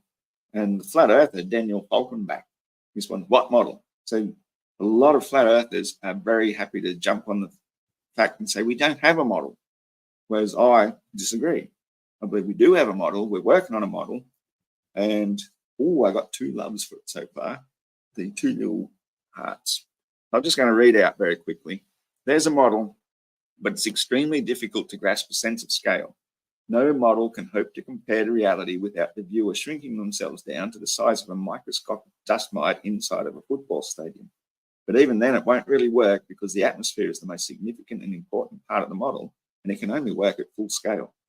Hence, we have to understand the stationary planar Earth at full scale, 1 mile to 1 mile. With our personal horizon just 3 miles away, to shrink us down to just 1 millimeter high, we need a horizon 3 meters around us. Imagine trying to draw a scale of that. You'd need an entire large room just to draw a 1 millimeter high person. Perspective in 3 dimensions requires full scale. The nature of light requires a full-scale atmosphere where the sky ceases fluorescing blue at around 12 to 14 miles high, where there's literally nothing until reaching a superfluid helium ocean at around 65 to 70 miles high, held in place by a solid-state firmament, most likely frozen hydrogen. Then the sun becomes much like the plasma orb created by arc welding. On the one side, there's a massive power source, which by my guesstimate is in fact a higher light being, an archangel in fact, charged by an even higher authority to be the bearer of light. As this powerful energy enters the physical dimension and Earth's, the bright plasma orb is created, shielded by the superfluid helium, preventing it going off like a hydrogen bomb, the same shielding that prevented them nuking the firmament back in the 50s and 60s. And this produces our sun. However, a second sun is created to the eye of the viewer in the gaseous layer of firmament B, 12 to 14 miles high. The ozone layer, O3, is so cold that the gas almost turns to liquid, hence the saying of waters above. This creates a flat disk of the sun and the moon, for that matter, which floats on the undersurface of the helium superfluid ocean, He3. So scientists are somewhat correct when they analyze the sun and say it's hydrogen fusing into helium, but it's cold fusion and nothing is created or destroyed, nothing is burning. It's literally a transformation of energy into light. The heat comes from the Earth and the lower atmosphere, where neon is more concentrated, glowing the bright white we see reflected from clouds in the middle of the day, orange and other neon colors at dusk and dawn. The noble gases are predominantly ruled over by argon, which makes the daytime sky blue, all the way up to firmament B, but as the sun recedes from view, neon dominates, creating twilight. The sun basically moves around the equator, higher and lower throughout the year, creating the seasons, and moves around full circle once precisely every 24 hours. On a globe, if Earth went around the sun, clock time would need changing by about 4 minutes every day for clock noon to match solar noon. On the stationary planar Earth, the sun keeps the time, so solar noon always matches mechanical clock time without the need to adjust the mechanical clock. Trying to explain all of existence into a single simple model is a Herculean task of impossible proportions. You can learn bit by bit, topic by topic. Each one could fill an entire book. A 5-year full-time university study would be required to understand just a fraction of the real model. It's as simple to know the Earth is flat and stationary by understanding the nature of water and watching how clouds behave, obviously not racing through the universe with us at multiple unfathomable speeds, the second slowest of which is 10 times faster than this railgun projectile. Whoops, we'll just actually...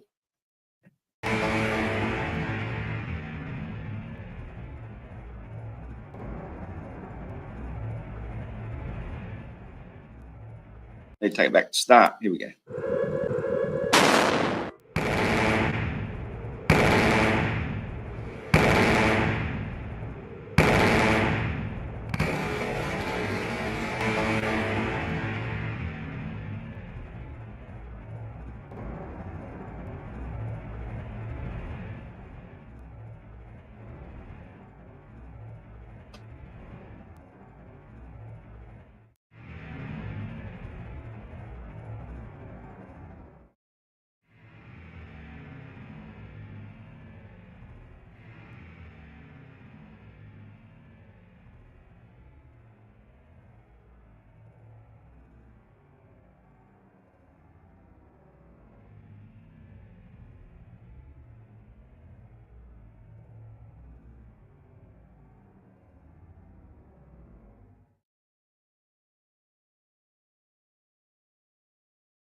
I would say it's somewhat coping. Oops. I didn't realize when you add it back to stage, it starts planning in automatically. So yeah, that's a railgun projectile moving a tenth of the rate of speed that the Earth is allegedly moving through the vacuum of space. And you've got to believe all that is moving around with us. It's just, that's a railgun, absolutely. Yeah. It's not actually the go-to one. I posted a link to a different one here on the Facebook, but they were involved having to download it again and re-upload on this stream card here. And I really couldn't be bothered. It's already 1 p.m. Can you believe it? Do not focus on that. Focus on the evidence or lack thereof for the positive globe Earth claim, which is antithetical to all evidence and experience. And then focus on random questions like the meme says, oh, how does everything in the universe work? Oh, you don't know? Well, checkmate, stupid flirt, right? If you've ever seen that meme, that isn't a proper way to go about it. So that's kind of a lot of the meta arguments there. I don't really see this being a successful PSYOP. I think that it's done quite the opposite. And people should just step back and kind of look at the evidence for what it is. And that's what I encourage people to do. And just like you said, I will say, just like with everything else, like with the pandemic, we got gaslit the whole time. Oh, you science denier this, science denier that. Oh, you have no idea what we're talking about. Trust the experts. And of course, it was all a lie. It was all a lie. So ridiculing people, mocking people, dismissing as a PSYOP and stuff is not an approach we should take as truth, right? We never do that. So long story short, when you look into the actual alleged claim that the Earth's a spinning globe, which again is antithetical to experience. So you're saying, well, I think you have the burden of proof as well. I agree. If we say that the Earth is flat and stationary, that has a burden, and it's substantiated with every observation and all-day experience that we have. Everyone experiences the Earth is stationary. Everyone experiences that the stuff in the sky moves in relation to the Earth not moving. We fly planes like the Earth is flat and stationary. We build bridges, runways, railways, all engineering as if the Earth is flat. Everything that we do is as if this Earth is stationary and flat. The horizon, I mean, it comes from the word horizontal. So the default empirical position is that the Earth is flat and stationary, and that the sun and the stars and the moon, they move over top of us. 100% agree. Everything he says is just spot on, straight to the point. And this is actually one I've been having again on a few live discussions on TikTok lately. It's sort of fun to discuss things with people. They can't understand what horizon means. Horizontal. I mean, that itself is, you could probably do an entire hour and a half lecture on in a university situation with students able to ask intelligent questions to finally get to the bottom of it. That's why I think flat Earth is actually getting to the point, needs to be taught in the universities, because there's so much to it. Yeah, we hear a single word, horizon, and we think we have an understanding of that. Just means curvature of the Earth. But why does it ramp up to eye level in the first place? Why, if you're in an aeroplane, can you look out that window and see the horizon at eye level, and look at the other side and see the horizon also at eye level?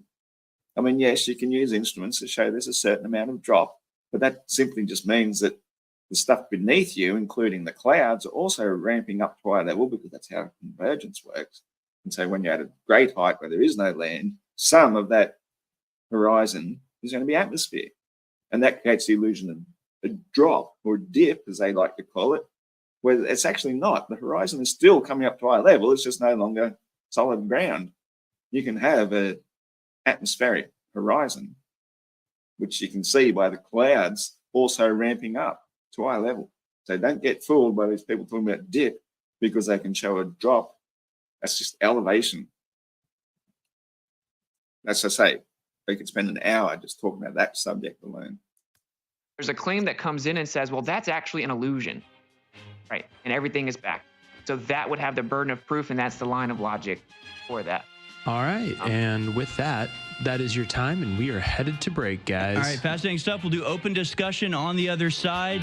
If you got any videos or anything we want to play, we'll get into it on the other side. Stay with us, folks. Go to InfoWarsStore.com to support this important discussion, and we'll be right back. I can certainly see that resemblance that they're talking about to Alex Stein, eh? But that's an interesting spot to pause it. And just look at that. That is the PSYOP. That's what it's always been. That's the PSYOP, to say that the flat Earth is just a heliocentric disk taking the place of the heliocentric globe. That's the PSYOP. The reality is, flat Earth, the Earth, is the base, the physical plane, fixed at the bottom of the known universe. All else of existence is above us. What's down below is another question. I do not know. I sometimes suggest it might be, well, sometimes propose that it might be the great deep. There could be pillars that basically go down forever into eternal ice. There could be other layers. There could be more worlds beneath us. It could be a layer cake. Yeah, there might be great other worlds beneath us. That's one thing that I haven't really fully looked into. But I sometimes also think it might just be hell, Hades, the actual place of eternal suffering, could be actually down there. And that's why we can't penetrate more than 8 miles, because it was made by somebody who was a far better engineer than us and knew what it took to prevent us from getting there. Because if we broke through the gates of hell, then all hell could technically break loose, and we wouldn't want that. Yeah, okay. That's philosophical musings. That's just for entertainment purposes only. I don't believe any of it. No longer on the ball. How you doing, brother? Ground control to Major Tom. All right, welcome back, ladies and gentlemen. We're skipping the next commercial break, so we got a solid 25 minutes to do open discussion with myself and Austin Witsit. Again, you can follow Austin at Witsit Gets It on Twitter and witsitgetsit.com. I lost my paper that says it, but that's right? Well, yeah, at Witsit Gets It. Okay. So yeah, open discussion time. Obviously, we both brought a bunch of stuff in our opening statements. In fact, it's funny that song should be playing, because I'm just going to interrupt. Because my video, I'll do it over one. There was another debate I was having somewhere in writing about how an engine could thrust through a vacuum of space. Now, it's a known fact that every possible means of thrust can only occur because our means of thrust here on Earth require the equal and opposite reaction. For every action, there's an equal and opposite reaction. You push against something, that thing pushes back against you, and whichever creates the most energy will create the thrust in a certain direction. So you're thrusting out of an engine nozzle, the big thruster of a rocket, in the air, in the atmosphere, you get an equal and opposite reaction. But that's why when the air gets more and more rarefied, it loses two most important things. One is the ability to steer and or brake, if you really needed to brake and slow down, like a loony lander would have to do. And the other is the ability to thrust. The thrust is a reaction to pressure, in air pressure. And when you put a rocket in a vacuum chamber, you'll notice that the chemical reaction is far more violent and instantaneous because it's a pressure equalization. That's all it is. It's just everything is equalizing to the external pressure, and because there is none, it happens violently and instantly. It breaks the condition of a vacuum in the first place, which creates the illusion of some amount of ability to thrust because you've violated the vacuum state by putting gases into it. But in a vacuum of space, a universal size vacuum of space, you would not be able to thrust. You would not be able to steer, and you would not be able to brake. And you would not be able to release your heat. Now, that's the most important one too. If you're using combustion as a means of mobility, because the heat of that combustion, while most of it is being violently thrust out the arse end of your rocket, the rocket itself is going to conduct a lot of that heat back into the rocket, and you've got nothing to displace that heat. That's why we have heat displacement things, those things with all the little aluminium lines and stuff on it that we used to use, and fans and water coolants and all the rest. To displace heat is a difficult thing to do. The vacuum flask is one of the most ideal things to store hot liquids or cold liquids to keep them cold, hot liquids to keep them hot, because that wall all the way surrounding it will not conduct the heat in or out, and it preserves the heat. So in a universal vacuum, your rocket is not going to be able to lose heat. Even your own body heat is going to accumulate because you've got nothing to give it off to, and eventually your own body heat would cook you. Plus, you're also in a frozen environment of nothing, so there's no heat to warm you. So you're either going to freeze to death or you're going to cook yourself to death. Either way, you're going to die before you can even move a single inch. That's one of the problems with space travel. So, yeah, let's just watch the debate. Get back on topic. I guess to me, again, every debate I've watched from Flat Earth sort of has the same paradigm, the same dynamic. It's somebody like yourself that's arguing for Flat Earth, and then there's like the Bill Nye the Science Guy, Neil deGrasse Tyson wannabe. And frankly, I don't really care about the scientific arguments as much when it comes to whether experiments are valid or whether the physics checks out. I really do just go down to like basic observation and logic and what would be necessary to cover this sort of thing up. And we can get into the PSYOP aspect in just a little bit. But like the moon is a sphere, right? Can we agree on that? Because I mean, to me, it's pretty undeniable. The moon is in fact a sphere that we can all see. Do you agree with that? Well, I've never seen the other side of the moon, but I would agree that it looks somewhat spherical. Sure. Just making a little interruption there. G'day. Good to see you. See lightning, 300 miles. His name literally means he could see lightning 300 miles away, which would be impossible on the globe. Good to see you, brother. 19 thumbs up. That's awesome. I've even still got 15 viewers. That's pretty unbelievable for my channel. So yeah, this whole thing about the moon being spherical, Austin responds with some very rational and reasonable responses that we've never seen the other side, so we can't say for sure. One explanation from a stationary planar Earth point of view is that, let's say we all lived in an octopus's garden at the bottom of the sea in a yellow submarine. I'm just kidding. let's just say you were deep underwater and you were looking up and you saw a floating buoy, we call it a buoy, then the bottom side is well-rounded and will appear spherical. No matter where you went around it, it would tilt backwards and forwards a bit, and so you'd see a little bit of libration, as they call it, maybe 5 to 10%.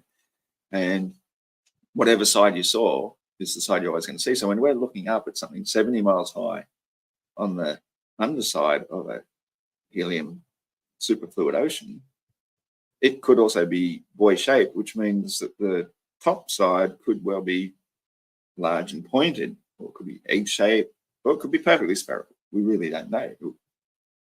It tends to suggest to me that the top side is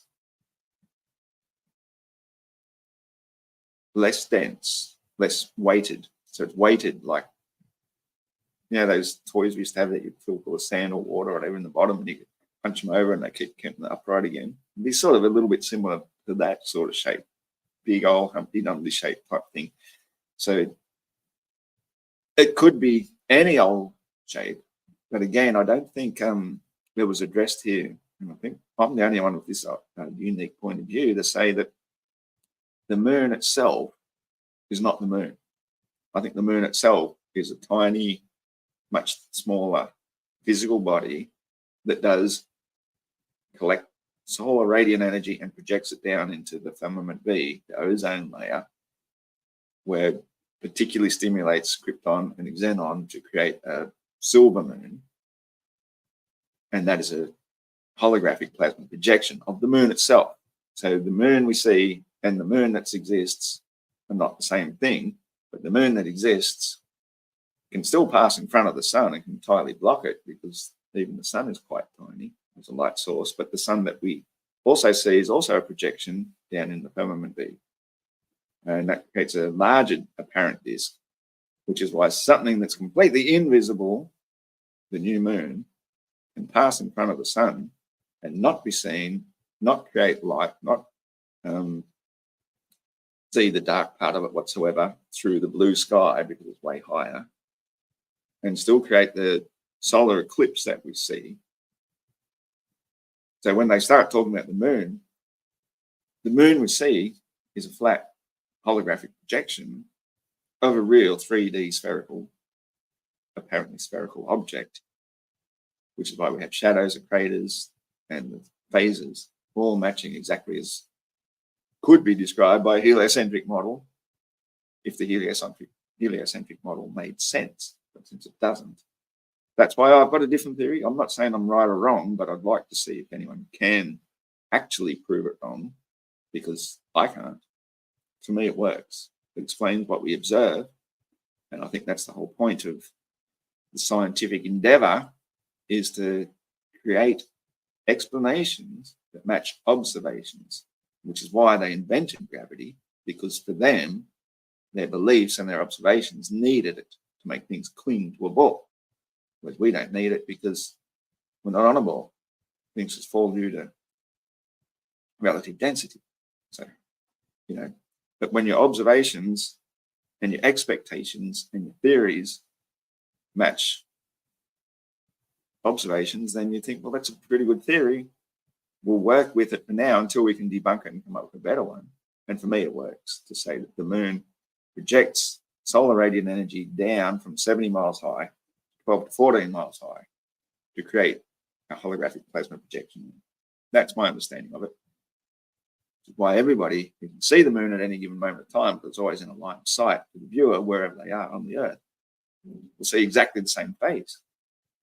That's why the globers argue against the flat Earth model to say we shouldn't see the same phase. We should be seeing a completely different part of the moon. But no, we're seeing something from really, really high, projected down to quite a lot high.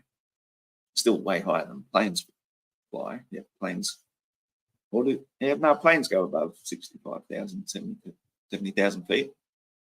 They do go above the firmament B sometimes for a little bit of time. But once you get past there, obviously, then the moon becomes a tiny little distant star that we see in high altitude balloon footage. So my understandings of it match observations from evidence that I've been gathering all this time, trying to put it all together. High altitude balloon footage tends to suggest that when we see the big, large moon, we only ever see it when it's beneath the firmament B, closer to the horizon. And because we're always beneath the firmament B, we're low to the ground. Whenever we see the moon, that's what we see. When we go really high, it disappears. You can't see it. Sure. Okay. But you know, I've replicated a moon like with polarization where it looks like a sphere, and you can walk over there and put your hand right through it, right? Actually, Chilster says that the further away the moon is, the bigger it looks. Not necessarily. I mean, further away when you're on the ground, yes, because the atmosphere will tend to enlarge things to a degree. A bit like if the example I like to use is if you, let me get back on screen again because I've got to use imagery. If you're shining a laser across a really long distance, at close distance it makes a tiny little point, but if you do it right across an entire lake, like 15 miles or something away, and you have a wall or a piece of cardboard to collect that light, it appears like a much larger thing. It's called light diffraction, or is it divergence? I'm not sure the exact word, but they both mean about the same thing, diffraction, divergence. It gets bigger and bigger because light expands over a period of time. So the same would happen through our atmosphere with the sun and moon, which explains why they don't appear smaller and smaller as they're getting further and further away. It's the light. What happens is that they get less intense, though, as the light diverges, diffuses. But that's on the ground, in the atmosphere, through the atmosphere. When you go above the atmosphere, that's when I think the holographic plasma projection of both the sun and the moon disappear, and we see the sun being this massive starfish crowned in thorns orb of plasma coming through the firmament, whereas the moon being just this side of the firmament, almost as high as the sun, first appears as light, and looks like a tiny little dot in comparison. It's only when we've seen through the firmament B, the ozone layer, that they both appear identical in size.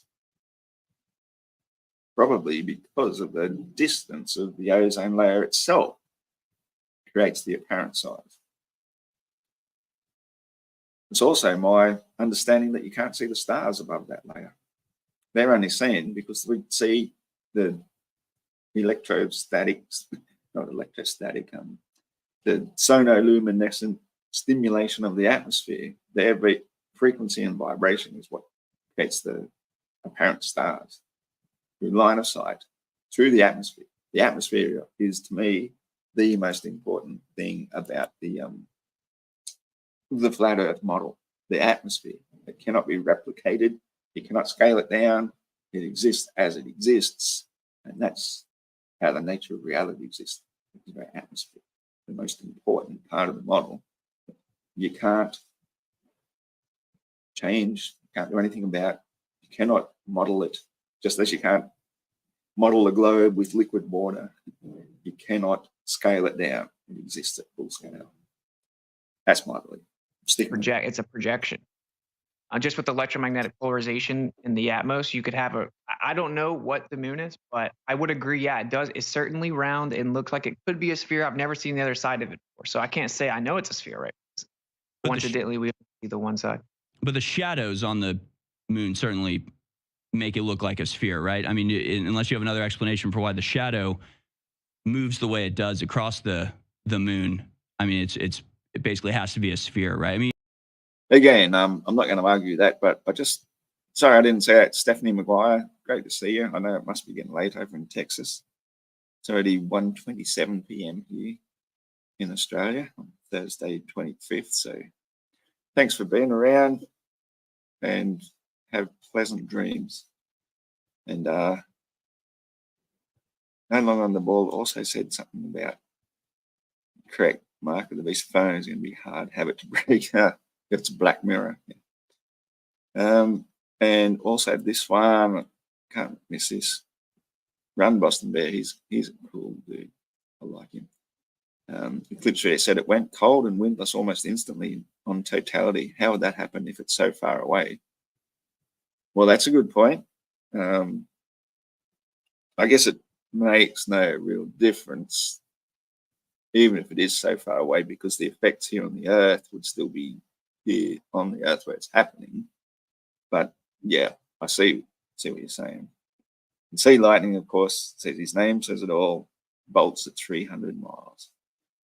With his eyes and phone camera, videotape lightning bolts at 300 miles.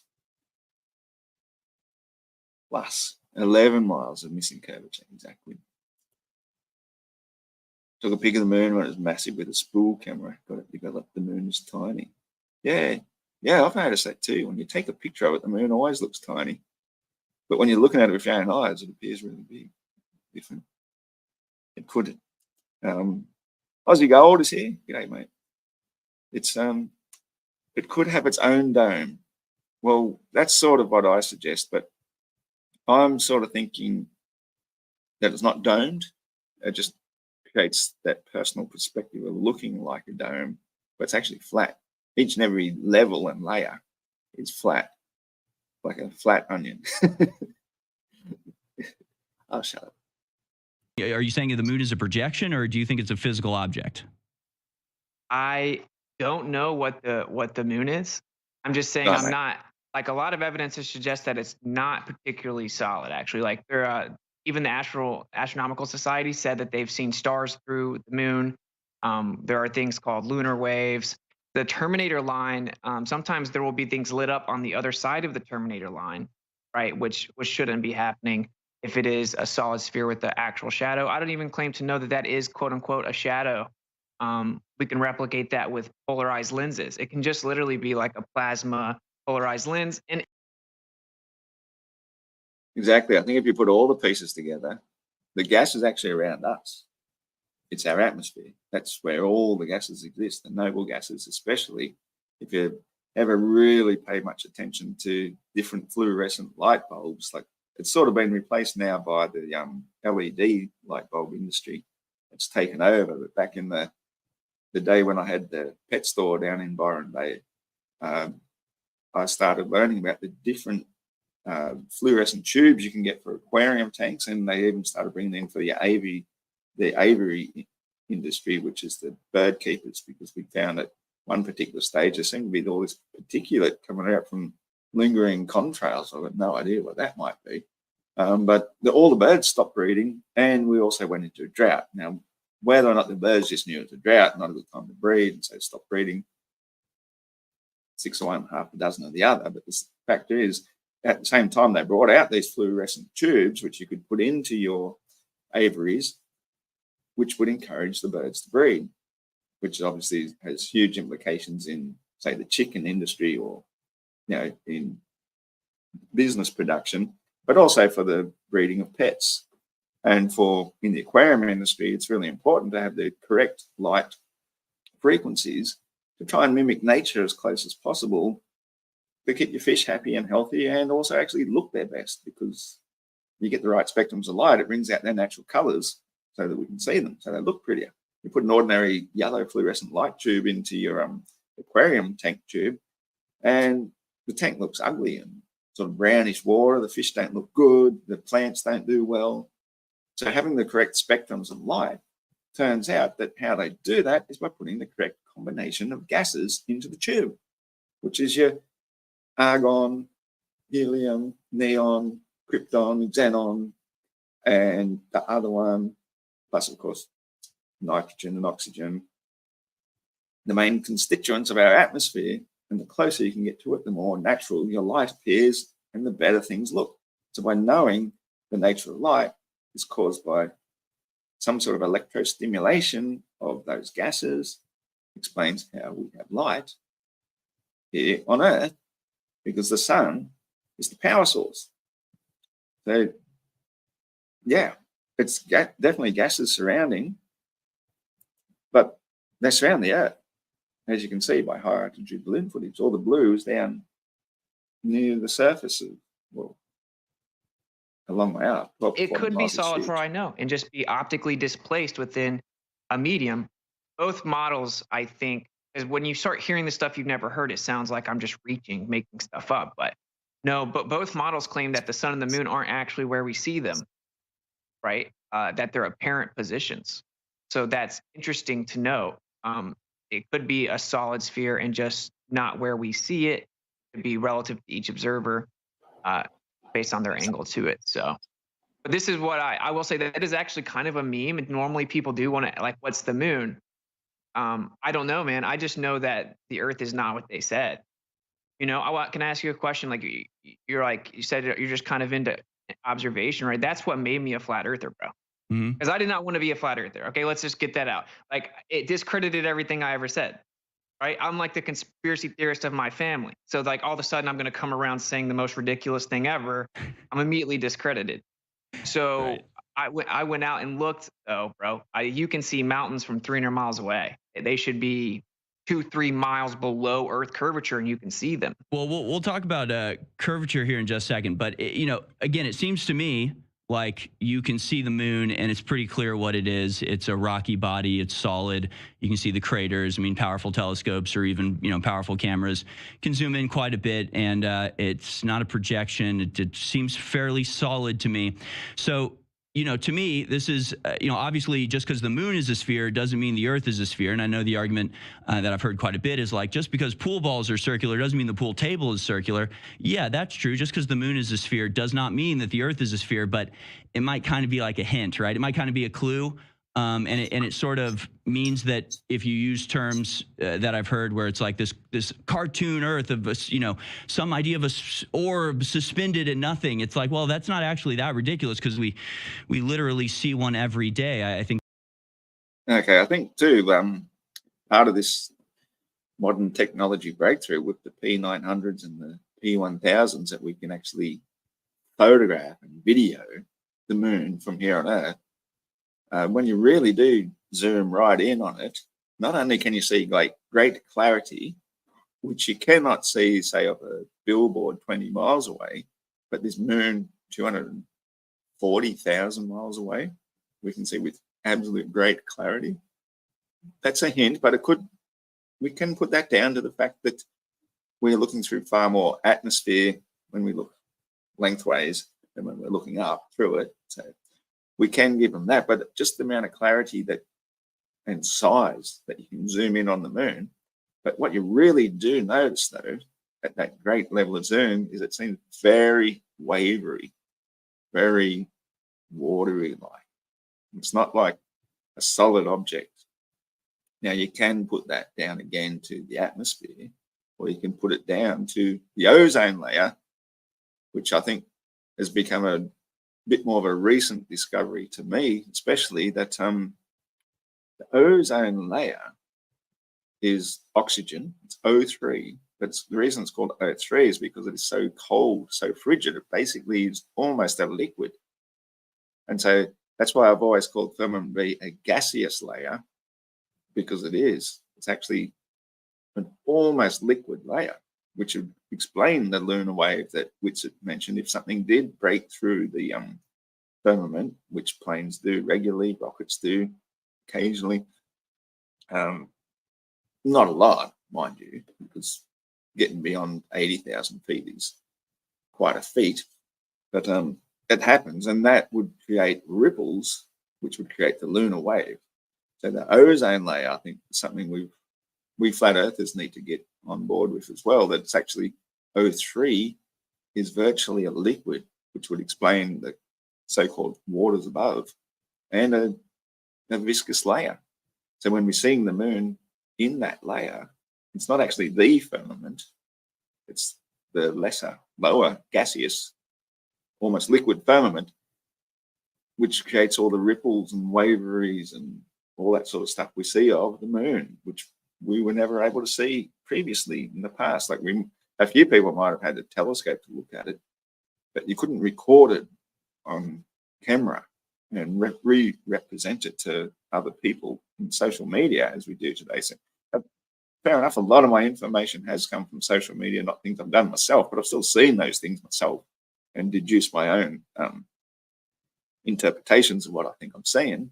And yeah, I think it matches. When you look at well, if you can do it yourself, film the moon with high level zoom, it'd be another near full moon again tonight, another good opportunity to do it. It always looks wavery, like it's underwater, really wavery. So to say that it's a solid rock body doesn't really comport with what our observations give to us.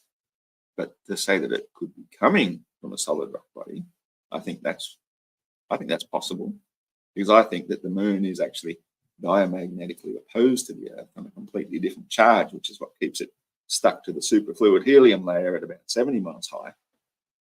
And that's why it drives the tides around.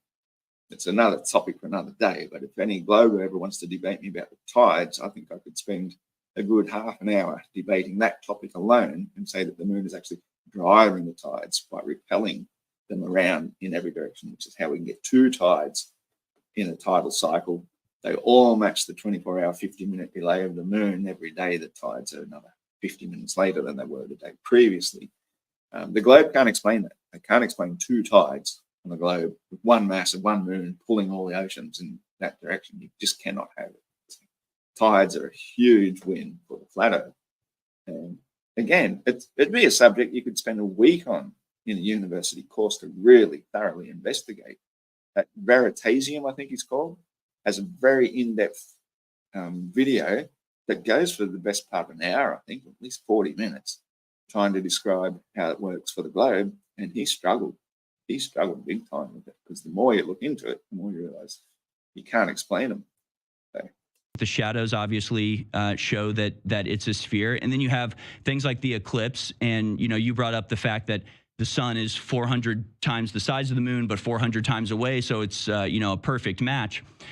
And yeah, I mean, that whether the sun is 400 times or 200 times, whatever the actual multiplication is, the fact is that with solar eclipses, you can see that the moon is clearly in front of the sun, and yet they're the same size. So whatever that, calculus is, it is, the distance is equal to the size difference. You know what I'm saying? So obviously the sun is behind the moon. The moon is an object that is apparently equivalent in size of the sun because of our distance from it and the perspective of it.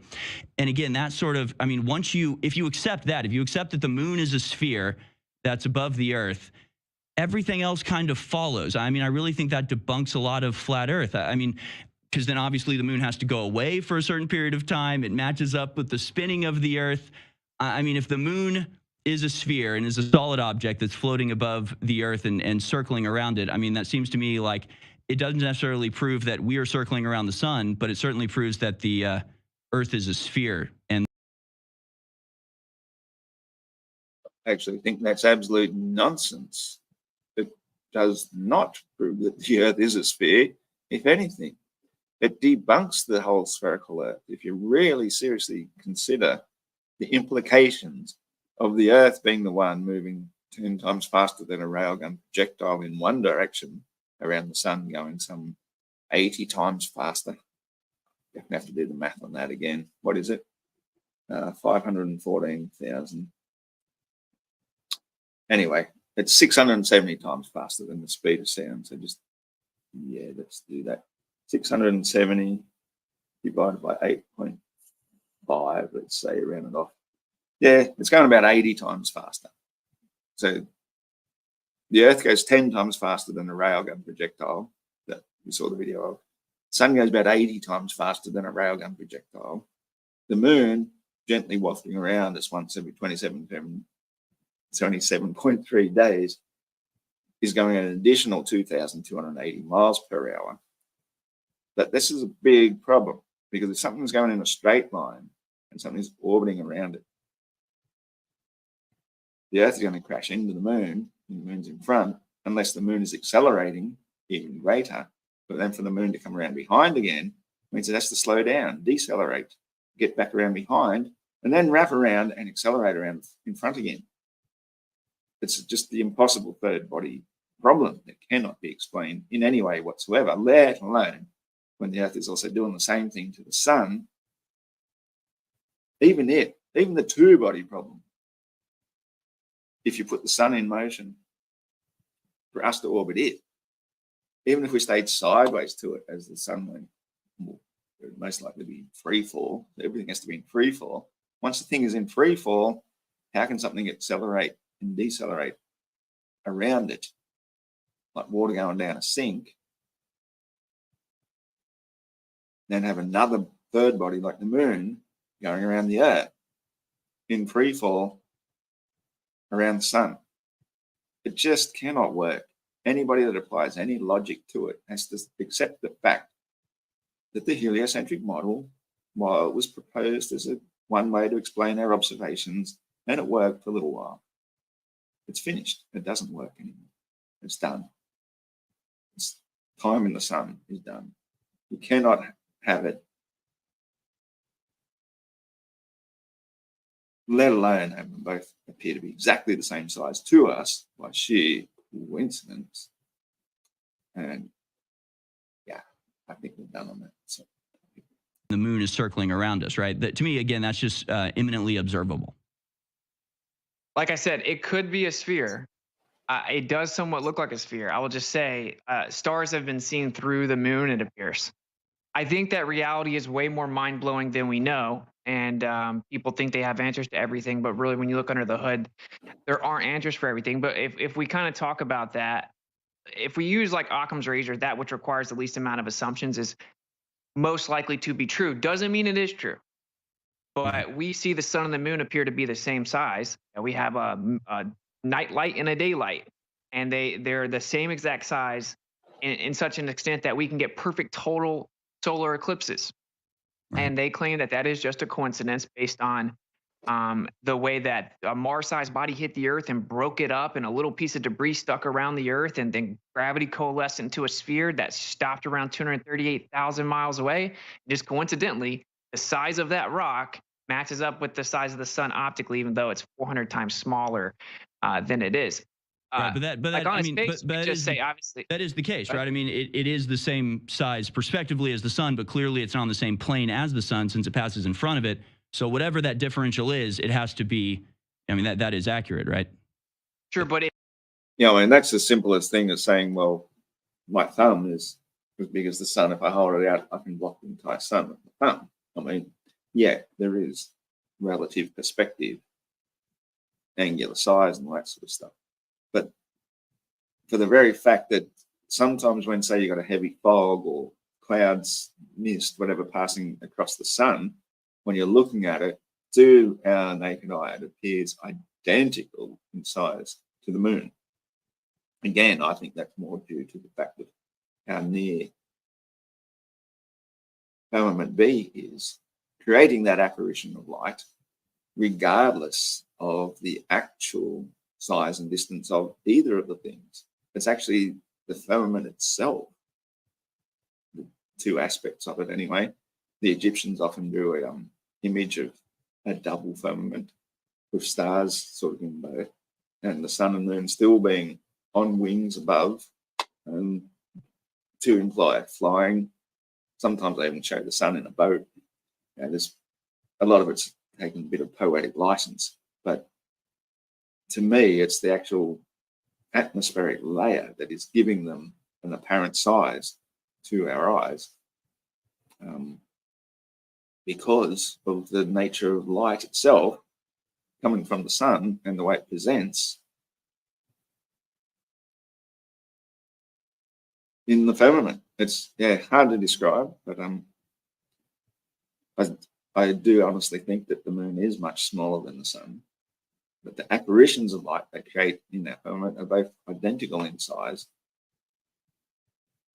And even the sun itself, where it passes through the firmament at the 70-mile height, I believe, because when we use a really heavy filter, like a welder's filter, and there's a lot of welding implications here, arc welding, archangels. When we use it, the sun actually looks like a pretty tiny little dot. So really, none of them are as big as they seem to be. So that's why something small can pass in front of something small and still block it entirely, and nothing is as it seems.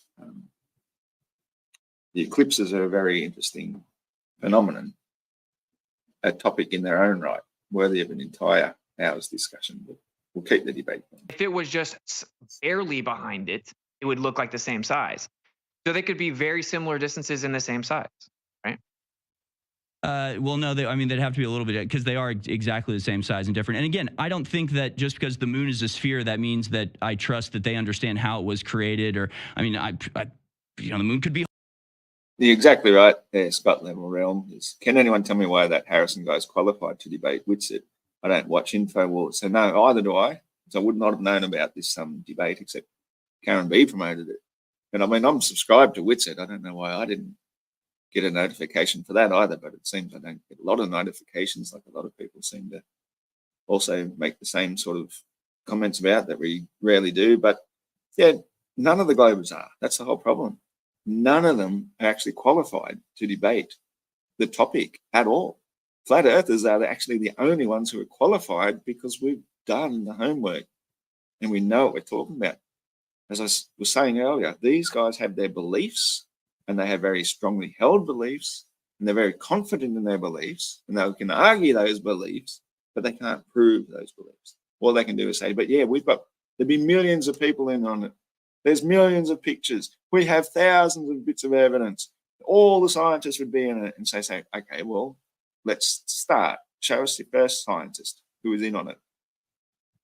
Let's see what you're talking about. There are none. Nobody is actually qualified to defend the globe, and that is the problem.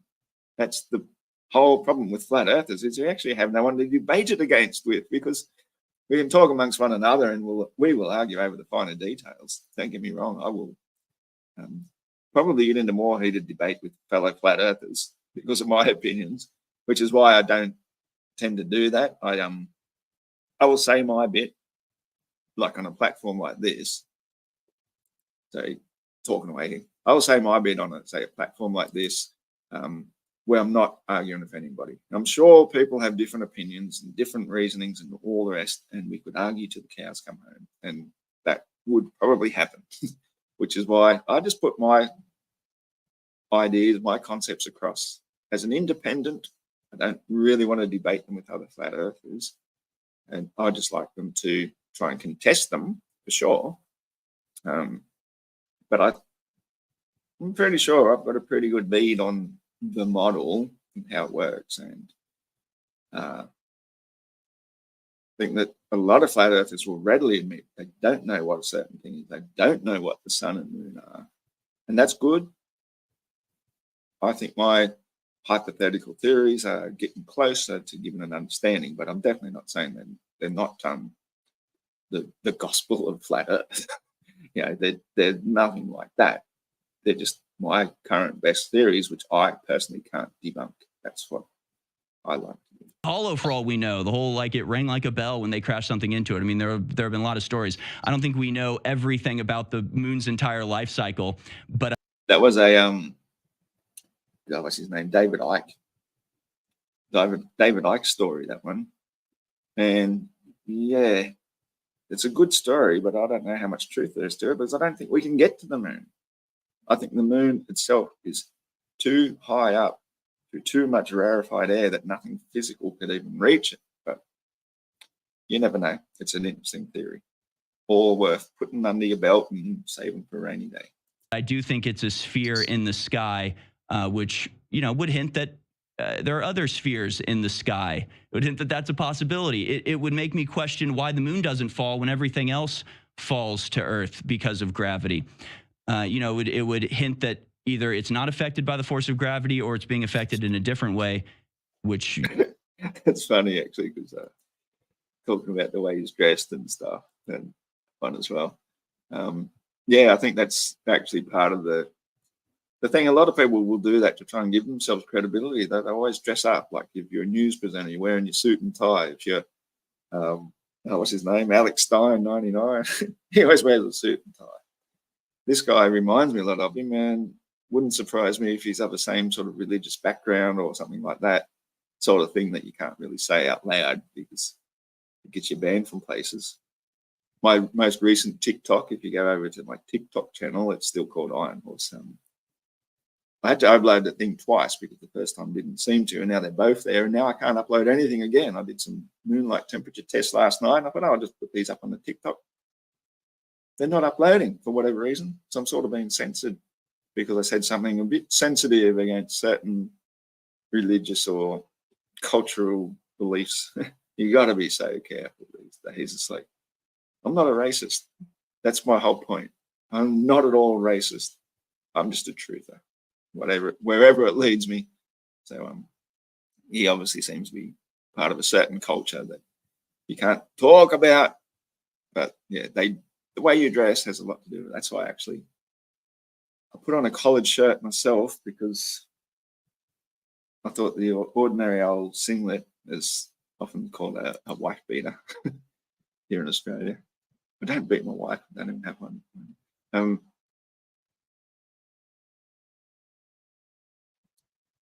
It's not such a good look. So yeah, half the thing is about how you look and present yourself. And so to be a professional presenter and media figure, you got to look the part, and that's half the battle won, isn't it?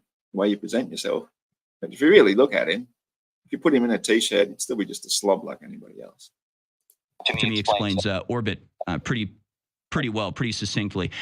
I want to show a couple images here, because this again sort of illustrates to me that not only is the moon a sphere, but it's being lit by a light source that is extremely far away. We can go to some of the pictures called Ball and Moon. And there are a couple of these, but you can do it yourself. If you see the moon during the daytime and you hold a ball up, they have essentially the same shadow. It will be cast on the ball as the moon, because they're both being lit by the same source. So here is something I think that I can actually agree with. I did the same thing one time. I thought, yeah, a lot of people are saying that the moon creates its own light. And so I thought, I've really always actually believed that it is lit by the sun. So I did the same thing with when you play lawn bowls, you always bowl towards the jack or the kitty, depending what you want to call it. It's the little white ball, about the same size as a snooker billiard ball. The white ball, you pretty much use one for the other. Yeah, I got a friend to take a picture of me when I'm holding it up in front of the moon, doing exactly that same thing, and you get pretty much almost spot on, 100% exact same shadow. So that's how I came up with the theory that the moon itself, the tiny moon, almost as high as the sun, is actually lit by the sun, but it creates that holographic projection down into the blue sky, the blue firmament, the ozone layer, stimulating those particular gases, which is why those parts of the moon which are not lit by the sun don't even render in daytime. They're like they don't even exist. You can even use thermal imaging and there's nothing there, because that part of the projection isn't getting projected. So it doesn't exist. So it matches a flat Earth model, if you follow my understanding of how the moon and the light and everything works. Just saying. Which would be the sun, which would be extremely far away. So how would this happen without an extremely far away sun lighting both the ball and the moon? Well, for one, they actually don't look entirely the same, right? You will actually see that there's a gradient of light on a pretty spherical similar, object. They are somewhat similar. Yes. That's how we made the model, right? We looked at the sky and then we created the model over hundreds of years. So of course it matches the sky. That's how we made it, globe Earth model. But there could be a relationship between it being lit up, or there are many theories about it. Like everything, it could have an electromagnetic relationship. It could be charging up. It could all be within the same energetic cycle above us or whatever. I'm not even saying that they don't have a relationship. Many people have tried to, measure the moonlight and say it isn't high, and there's all debate about that and stuff. But this is kind of what I was talking about, though.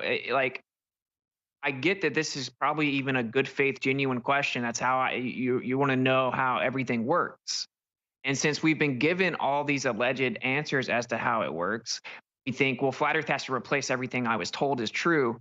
But not really. We see a star through the moon. What they said can't be true. Like we just saw that the moon looks blue during the day, and we showed a picture of the Earth from the moon, which was NASA came out and admitted they photoshopped one of those pictures and didn't tell the public about it. Right, just a second ago that was shown. So I guess what I'm saying is do you agree that if the radius of the globe is falsified, everything else is falsified? So as to a question like, how would the moon work on a flat Earth? I don't know, but it is because we measure the surface of the earth. I think that that is the most important part. And I want to say this one more thing. When it comes to, you're right, it's like you can't look at the ceiling and say that's what the floor is, right? It's even more than that. It's if the earth is in the center of the entire universe, it would be illogical to think that it's like everything else.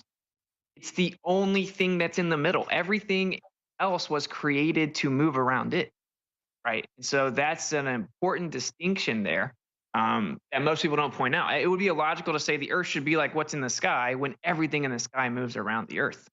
The earth is distinctly different, right? Well, So, yeah, but again, we're dealing. That's actually quite a good point. And again, but I personally shy away from saying the center. I mean,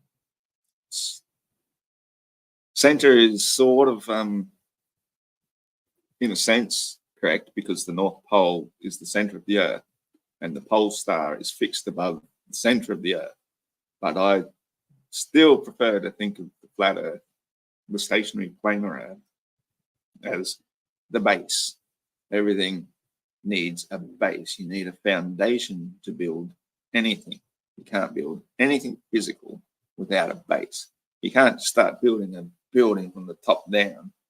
It just goes against all laws of physics and logic. And, you know, a lot of people's, well, I've heard the expression that the pyramids were built from the top down. Now, that's potentially possible if they kept excavating the ground around it and turned it into more and more blocks. That's possible, but it's still always permanently built on a base. Everything requires a base. If you're going to build anything, you know, it's basic. The base note is the deepest note. It's the lowest vibration. The base is always the lowest part of anything, and that is the physical realm is the lowest vibration and frequency, which makes the base. That's what Earth is. That's the base. Everything is built upon that foundation. So all nature of light is also not only luminescent, but it is also less heavy. It's the opposite of heavy. It is light. So the light is highest. The base is the lowest. That's the Earth, the base. Let's talk about base, baby. That's pretty much how it works. So everything is vibration and frequency. So not only do we use a scale to measure weight, sound is on a scale. Everything is on a scale. The bottom of the scale is the most base. That's what Earth is. So we're not the center. The center would be middle C or something like that, some sort of vibration or frequency in between light, matter. It could be sound. In the beginning was the word, so I guess everything came from the center. So God would be the center. The sound, that would be of existence. The Earth is the base. Highest is the light. With two forms of reality, the perception and the actual, right? So it looks like everything's circling around us, but that would also be the case if we were spinning. It would look like everything was circling around us. That would mean it was circling around us. So again, it doesn't seem to me like there's any evidence that Earth is the center. I mean, what about the mapping of planets? Because I know one of the things, again, we have an image of this motion of solar system planets relative to Earth. So basically, this would be the orbital path that the other planets would take, Mars, Venus, you know, all these other planets. If Earth is assumed to be the center, and they're like, you know, spirals. They're like, they move around a lot. And if the crew can pull up that picture, motion of solar system, you can pull it up on my screen. So, you know, how do you explain these paths and this motion? So this is interesting. How do you explain those paths and that motion? I'm glad you put this up, actually, because how do you explain that when the Earth itself is spinning on its own axis daily, 24 hours, and going around the sun, and still show perfect spirographic patterns for each and every one of these other celestial bodies, moving independently, moving completely different speeds, doing their own completely different orbits. Some of them take years and years or centuries. Some of them take weeks. I'd have to look into it a little bit more again to know exactly what they are. But Mercury is apparently considered, he's considered the ruler of Gemini, the swift one, which is, I think it is, with his winged feet, because he moves so fast. So that's why liquid Mercury is Quicksilver, is the super fast one. And everything is sort of related to the elements. This shouldn't be happening in a heliocentric model. There should be no uniformity. When you consider, well, it's 365.24 rotations of the Earth itself before the sun and stars realign again. There's nothing uniform. There's nothing mathematically precise about it. And yet when we look at this is pure artistry. It's what do you call it? Divine bloody. My brain's just not working today. I need to go back to sleep. Without, a force acting on the planets other than gravity? I mean, how do you have a planet going towards and away from us if they're circling around us? Well, there is a force. Automatically, there's some type of force, right? Because everything's moving around. If you look at a Ferrel cell image of a magnetic field, so it's just a creative invention that was made. You use 2 little pieces of glass, you put ferrol fluid and another fluid inside of it, line it with LED lights, and you can see the magnetic field. Right. It makes that exact same pattern. The torus field, sacred geometry, the golden ratio, that torus field, every one of those planets fit perfectly within a torus field. And of course, the heliocentric side's explanation for this is it's just a coincidence. Which is pretty ridiculous because we see the same geometry everywhere. But how can it match perfectly when each planet is a different path? I mean, they can't all match perfectly because they don't match each other. Yeah, but within a torus field, there are multiple different paths, right? So if you look at a Ferrel cell image, and I could maybe pull it up, but if you look at a magnetic field, you're going to see that all of those patterns are in there individually. And basically, each one of these quote unquote planets are taking their own path within this torus field. They all fit within it perfectly.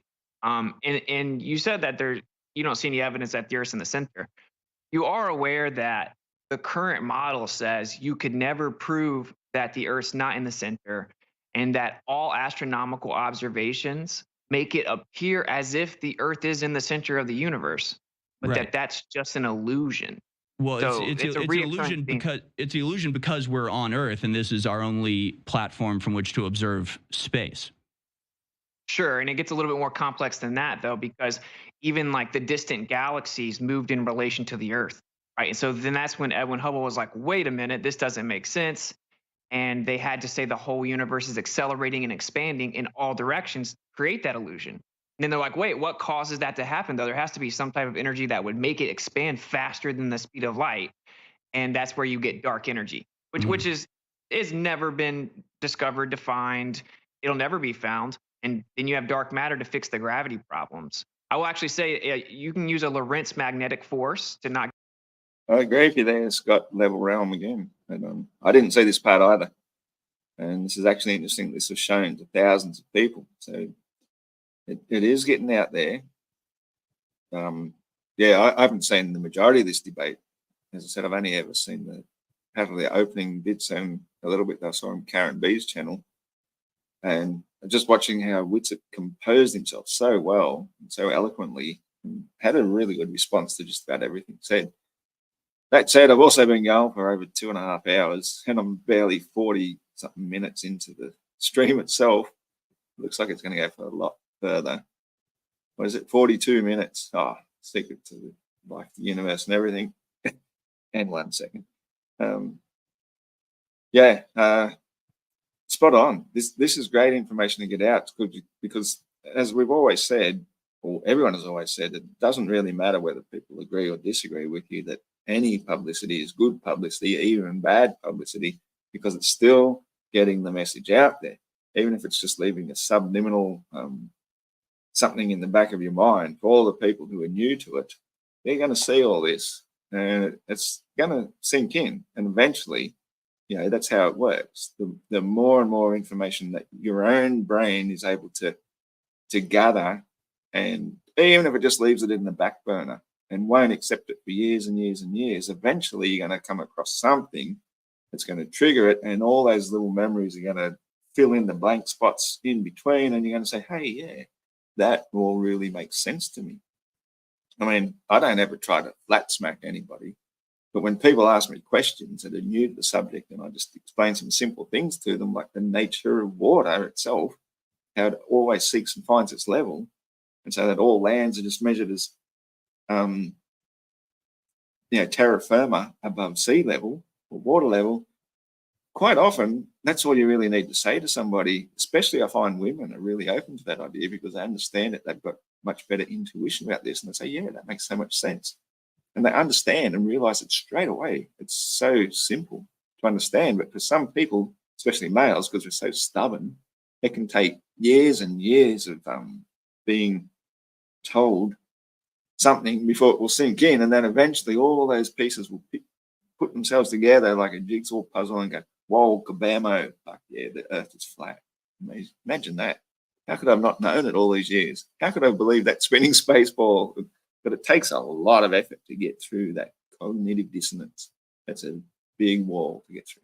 Get too technical, but it's pretty funny that you can show what's called a dynamic equivalence, meaning the way that the force makes objects move around each other, from a geocentric universe, and it's a magnetic Lorentzian force.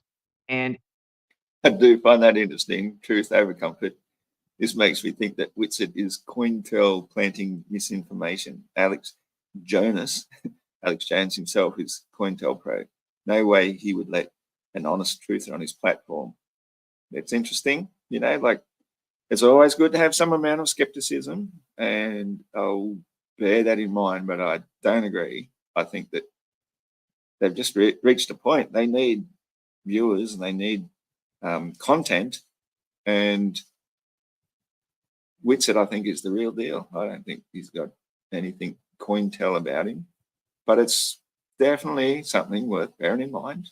Always have that bit of skepticism about everyone and everything, including me. What a coincidence, the patterns of the planets fit perfectly within a magnetic field's geometry. So it's more elegant, actually. Okay, but none of that actually explains what the force is moving it or how it's set on this path. And the other thing is that you would also get paths that match up to this if you were to take a Mars-centric model and plot the movement of the planets as if Mars was the center. You would get the same patterns. I mean, it's like one of those little toys that has the gear, and you put the pencil in and spin the gear around, and it creates the pattern. It doesn't matter which hole you put it in; it creates a similar pattern that will look on the face of it similar to like the torus field or the magnetic field. But that would be true if you plotted the motion of the Earth relative to Venus or Mars or Jupiter or any other planet. Earth is not the only one that plotting the rest of the planets creates this this design. So that again is not evidence that Earth is in the center. It's evidence that Earth is on the circular path that all the other planets are on, because that's what matches perfectly. Well, it's not just about the paths; it's about distant galaxies, right? So you're right. You can match it on any planet or whatever, and you could treat it as if it's in the center. Certainly, with relativity, it says it's all equally valid. You can choose anything as the center. But this is a little different than that. They looked out into deep space, quote unquote, and saw the galaxies moved in relation to the Earth. They should not have been. In this model, the Earth is tucked away in an insignificant corner of the universe. It is a random, non-unique position. Everything should be moving every which direction in relation to, say, the singularity of the Big Bang or whatever people believe in, not the Earth. But they discovered it was. So it's not as simple as just I can put the coordinate system anywhere. It's that the universe has to be accelerating and expanding away from every other point. There is no center, and everything just makes the Earth look like it's in the center. Although you could map it out both ways, but that's not the proof. First of all, it's on its face. All observations show the Earth in the center. So to say it's not in the center, you're going to have to prove that. Then we went and looked further, and even the distant galaxies show that. I would think too, like, just as another alternative viewpoint, because I'm not going against anything that Witsit is saying, but there's the whole concept of solipsism. I'm sure most people watching would be familiar with the concept, is that solipsism that sort of basically suggests, like all the mystics have ever suggested, that everything is within. So everything could technically be a creation of our mind existing within ourselves. Like, none of this could be real. It could be a simulation. None of us could have existed until just 2 seconds ago. And all our beliefs were programmed into us to make us think it was real. You can't disprove that either. It's just a philosophical concept, of course. I mean, it's a bit silly, but it is a philosophical concept that everything is within. So from that perspective, then each and every single one of us are the center of the universe. Each and every one of us in our pineal gland or pineal gland, however you pronounce it, that is the center of the universe. It all exists within. And maybe that is the goal. Maybe when everybody reaches a stage of enlightenment that awakens the pineal gland and realizes the God within, that's when God goes, oh, stuff it, man. He's beat me again. Rightio. Destroy that one. We'll start all over again. Let's create another earth. We'll put a whole another bunch of people in. We'll make them in our image. And let's see if they can work it out. And then when they do, they go, God dang it. Did it again. We reach enlightenment. Whole new galaxy appears in the heavens.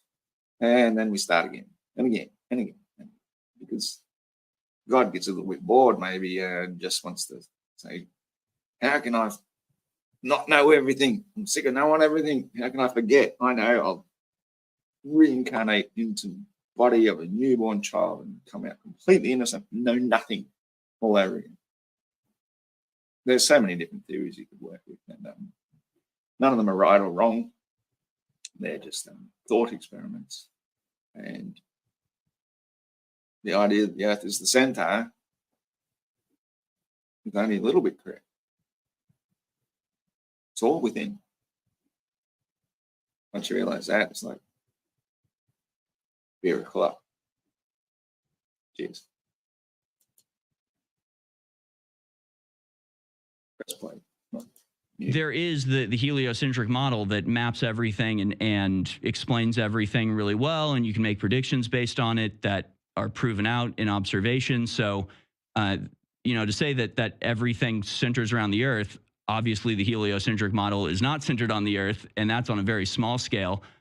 You could say the whole solar system revolves around, or the whole universe revolves around the Earth, but at least in our solar system, it makes a lot more sense that things circle around the sun. I mean, the math, it makes a lot more sense in that regard. If you assume that the sun is 93 million miles away and this huge ball of gas in a vacuum, if you assume the size of it and then you assume gravity, which is that, the bigger the mass, the more gravitational pull, which isn't even considered a pull or force anymore because that doesn't work. But that's actually not true either. The heliocentric model doesn't work. I mean, this is why we have dark matter. Though.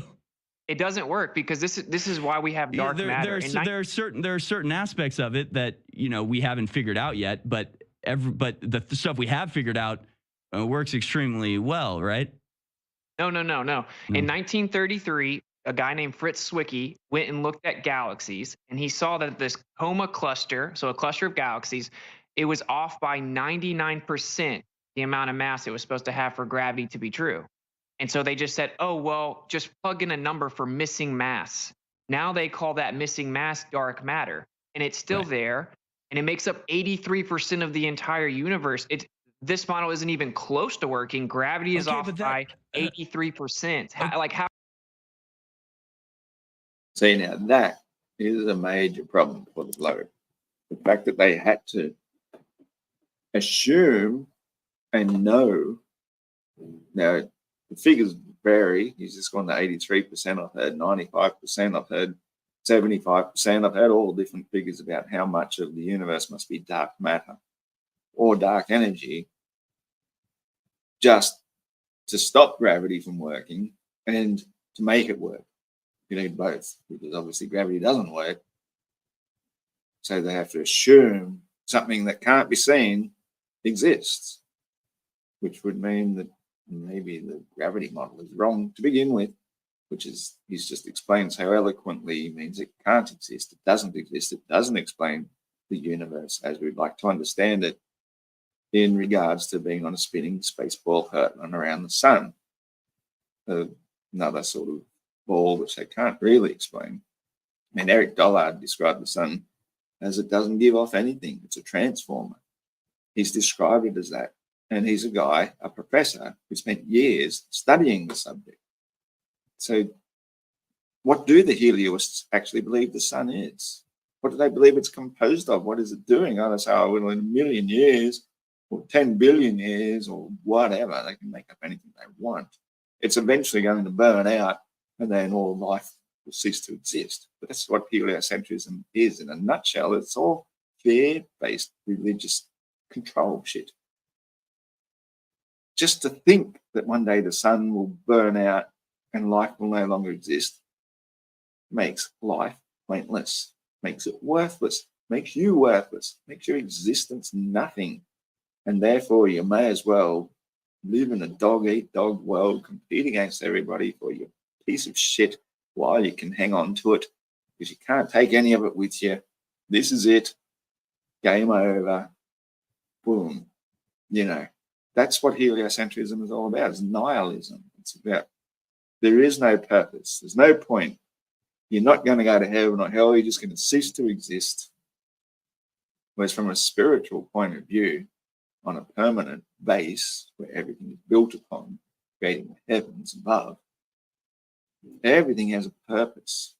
Everything we do has a purpose. We are co-creators in existence to build something permanent, relevant, with meaning. The globe loses all of that. That's what it's all about, which suggests that the person or entity behind the whole idea of the heliocentric, helios, to make us worship the sun in the center, is the great deceiver, and has created all these agencies and armies and all the rest throughout history to wipe out our memories of who we are and why we're here, and puts us in on this tiny little insignificant spinning space speck happening out of random chance for no reason, out of jealousy. They can't stand the fact that we, the human beings, physical human beings, product of the Mother Earth and the Father Son. That is your Trinity. Father, Son, Mother Earth. Mother Earth is the most important fact. We are the children. We get to inherit the earth. Some entity or whatever or another got so jealous they didn't like it, and so they took it upon themselves. Well, we'll conduct an experiment. If I can turn every single child of God away from God and convince them of this imaginary universe and the spinning space ball,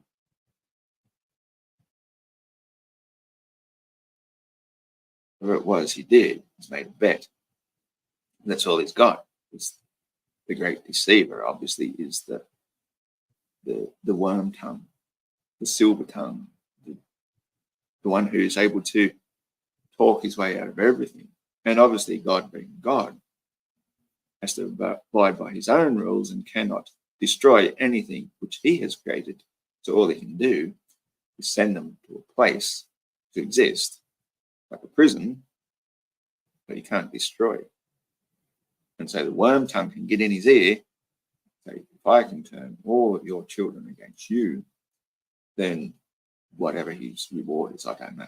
He gets his freedom, he gets his place, or maybe he takes the throne himself. That's why he keeps asking for time.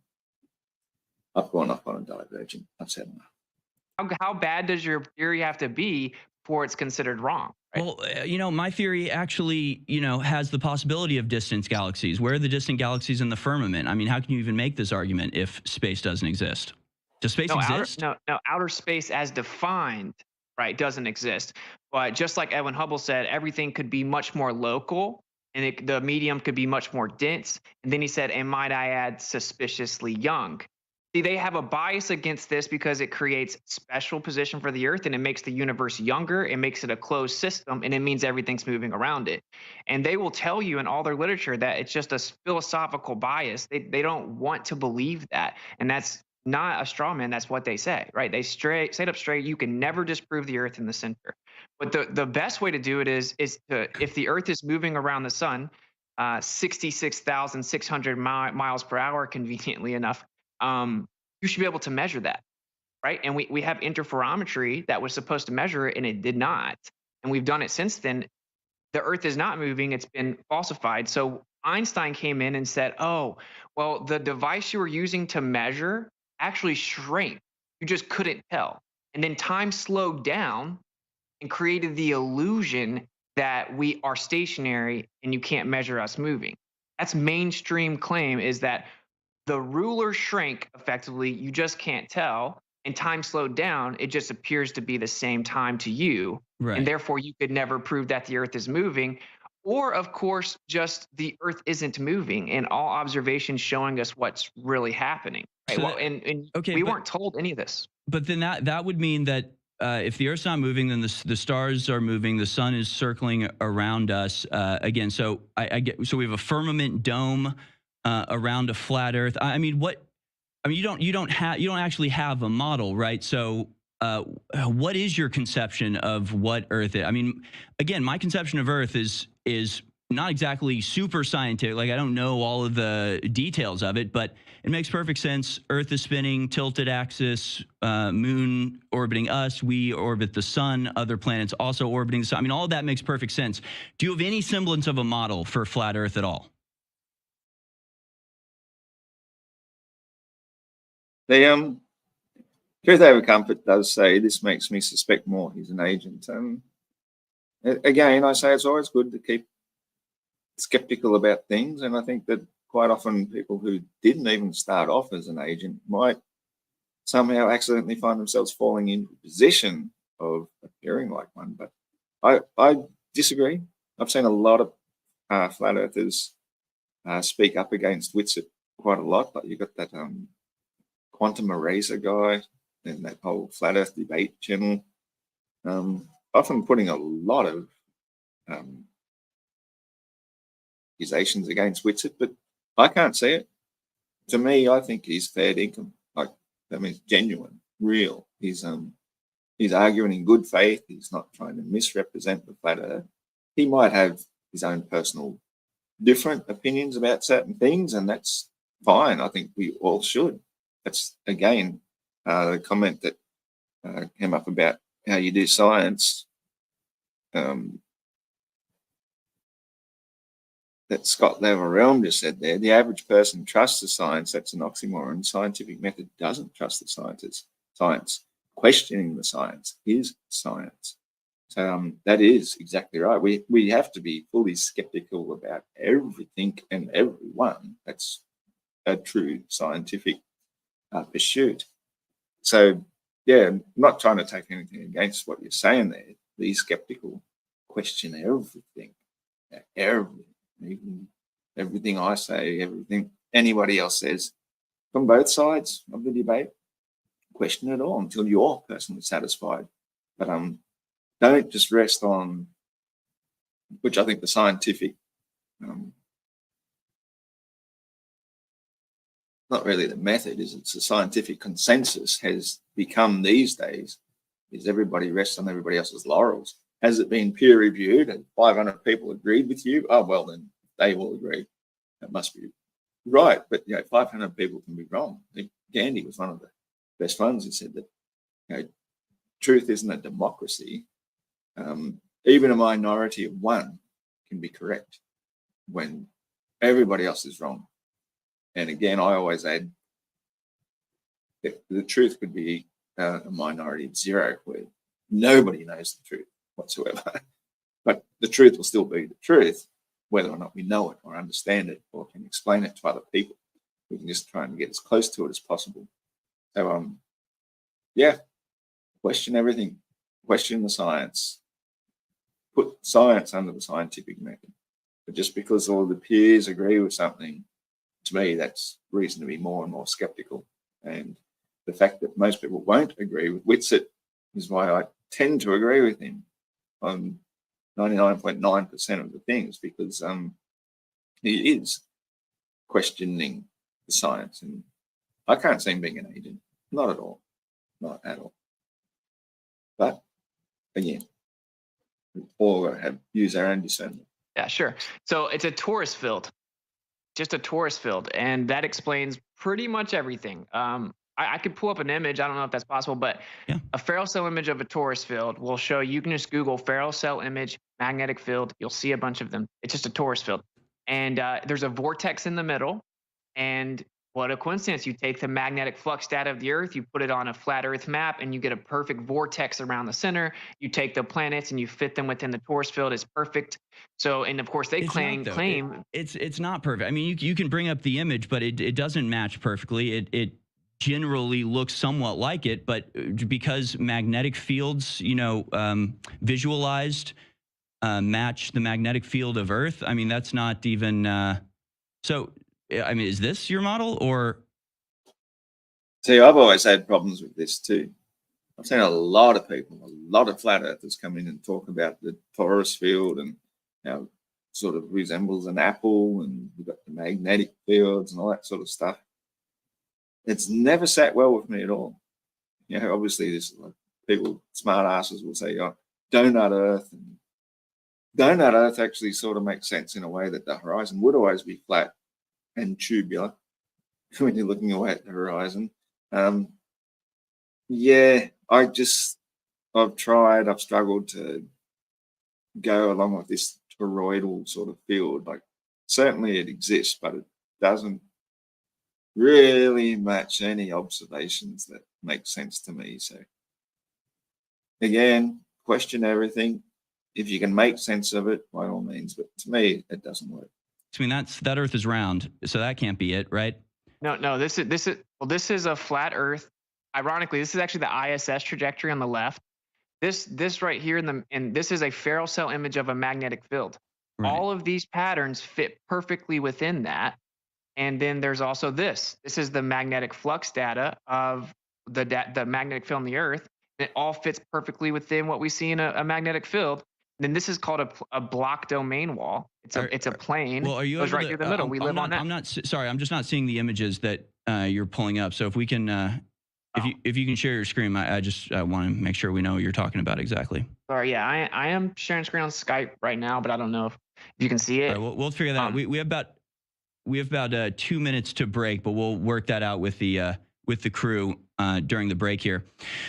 But what about and I got some more images I want to show you. Again, I really just don't think that saying Earth is a torus field. I mean, that's not a physical description of where we are or how the world is composed or the universe is composed. I mean, is there a firmament? What is underneath us? Are we on a flat plane? Is there a map you can present to me that makes any sense at all? Is Antarctica an ice wall, or is it a continent that exists? I mean, what is the actual argument? Saying that it's a magnetic or torus field that's not actually a physical description of where we are. I will definitely agree with that. The torus field, even the Tesla coil, all those different ideas, they don't really describe a physical reality. That's why I tend to go back down to the grassroots, organic basics of it all. Is that the flat Earth is the base? It's the physical realm. And we do have the magnetic field, absolutely. And I believe that's possibly even powered by the sun itself, by going around its particular path that creates that. And so the center point becomes the center of the magnet, which is Polaris. And all magnetic compasses point towards that center. The south side always points outwards. So, yeah, the whole idea then of what Antarctica might be, I think it's been charted by Cook, 60,000 miles of unpenetrable ice wall. That's sort of been proven. So that fits our model. It even fits that biblical description that here your proud waves will go no further. No waves wrap around Antarctica, yet they'll wrap around continents. If we can measure the something from a tsunami type of wave, we can detect all that sort of stuff. We can't do that with Antarctica. It just doesn't work. So it really fits the flat Earth model, just like the map. That is the map. Whether or not the distances are correct, because it's been taken from a globe projection. First, it was made into a globe, and then Antarctica was shrunk down to about 11 to 12,000 mile circumference continent. And then the southern continents were shrunk to a virtually symmetrical equidistant ball, which heavily distorted the actual size and shape. The southern continents, like South America, Australia, and Africa, are much, much bigger and huger than shown. And that's why when they're squashed, they look all distorted. And people go, well, why does Australia look like a sausage, for example, when it's more sort of symmetrical north to south as it is east to west? It's because it was distorted onto the map in the first place. None of the latitude lines outside the equator match reality the way it should match according to the globe. That's one of the problems. That's why it's a longitude and time calculator, but latitude all got distorted because it got squished into a symmetrical ball by whoever was running the world, basically the English, who decided to make the narrative, because they know that there are other lands beyond Antarctica. And I think that they know that they have wealth beyond our comprehension. But they're not like us. They don't treat material wealth as something valuable, whereas this world depends upon material wealth. That's our whole monetary supply, our whole supply and demand, that their economy, everything runs on, which also then runs on time. Time is money, money is wealth, all this stuff you can't take with you. That I think they have a better perspective of what is true wealth. True wealth is health and happiness. And here, for whatever reason, we're conditioned and trained to think it's material stuff. And because these people are aware of the wealth that exists in these outer lands, they don't want their competitors to find it before they do. But these other people with higher advanced intelligence, as far as I'm concerned, the outlanders, the outer worlders, the inner worlders, they're well aware of how primitive that thinking is and dangerous. And they don't want anything to do with people like that. And that's why they've hidden it from us. So if enough of us come together with enough intelligence and wisdom to say, we're not really interested in material wealth. We're interested in higher level of knowledge and understanding and health and well-being and happiness and freedom and possibly even eternal life in the same body with the same consciousness, then maybe we might be on the path to them opening up a breach in the ice wall and actually letting us through. That's understanding. I think that's what I think is the ultimate goal of Flat Earth, is to be shown the promised land. I know, yeah, it's like the whole Moses thing.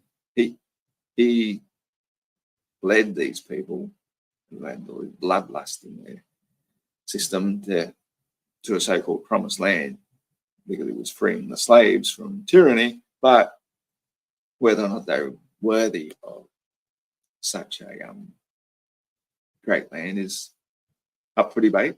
Whether or not we're worthy is up for debate. Maybe we're not. Maybe we don't qualify because we haven't reached the level of consciousness where we're thinking of greater and better things as opposed to material wealth and what we can take, how we can take from others, how we can build up our personal massive empire like the English, stealing all the world's gold, smelting down in bars and storing it in a basement. What good is that doing anybody? It's doing nobody any good whatsoever. The amount of wealth that is hoarded by evil people of this world could give a good, better life and a better chance to reach higher education, higher knowledge that's simply being kept from us. We're better off as simple workers, able to control the machinery. That's what they want. They don't want higher knowledge. That's, I think, the whole purpose of the globe, is to keep us dumbed down. So who knows if that's what all those orphan-trained children were all about, because the adults who had enough common sense were kidnapped, put in these mental institutions, lobotomized, and otherwise tortured. And there's the whole Inquisition, centuries and centuries of Inquisition, where higher knowledge people were tortured. An artist would have his hands crushed in machines, slowly tortured. People would put in the iron caskets full of spikes where they're left to suffer for days and days. I mean, all this sorts of horrible stuff that happened in the Inquisition was done to stop us from thinking from ourselves, to make us obedient. That's my thinking on the subject. Anyway, I'm going to watch the rest of this debate another time. It's now been 3 hours, 5 minutes, 9 seconds. And I'm going to call it a day. I'll just have a quick look through some of these comments here. Good to see you, Diana Dharma, or as we know you, Larky. Thanks for coming by, mate. Never exactly know how this place works. We will need to understand that for sure. Absolutely, we will never know. Mention the SH trial, Kimberly FH. Has there been a decision to his appeal? Not sure what that one is. SH. Anyway, all maps are wrong. It's one of the biggest red flags of the mainstream narrative being false. Quite possibly, but to me, nearly all the maps that we can discover throughout history look almost identical to this, to the Azimuth or equidistant map. So I don't think it's that far off. I think it's pretty close to the reality. And yep, it's getting late and tired, and I'm getting hungry. 2:40 p.m. That sounds like 4:20 to me, even backwards. So thanks for watching, guys. I might do a part 2 to this. I've finished this at 15 minutes, 56 seconds. So if I come back and do a part 2, that's where I'll pick it up from. Thanks for being around, and I'll see you next time. Cheers. We'll just have one more look at a railgun projectile.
And the really crazy thing about that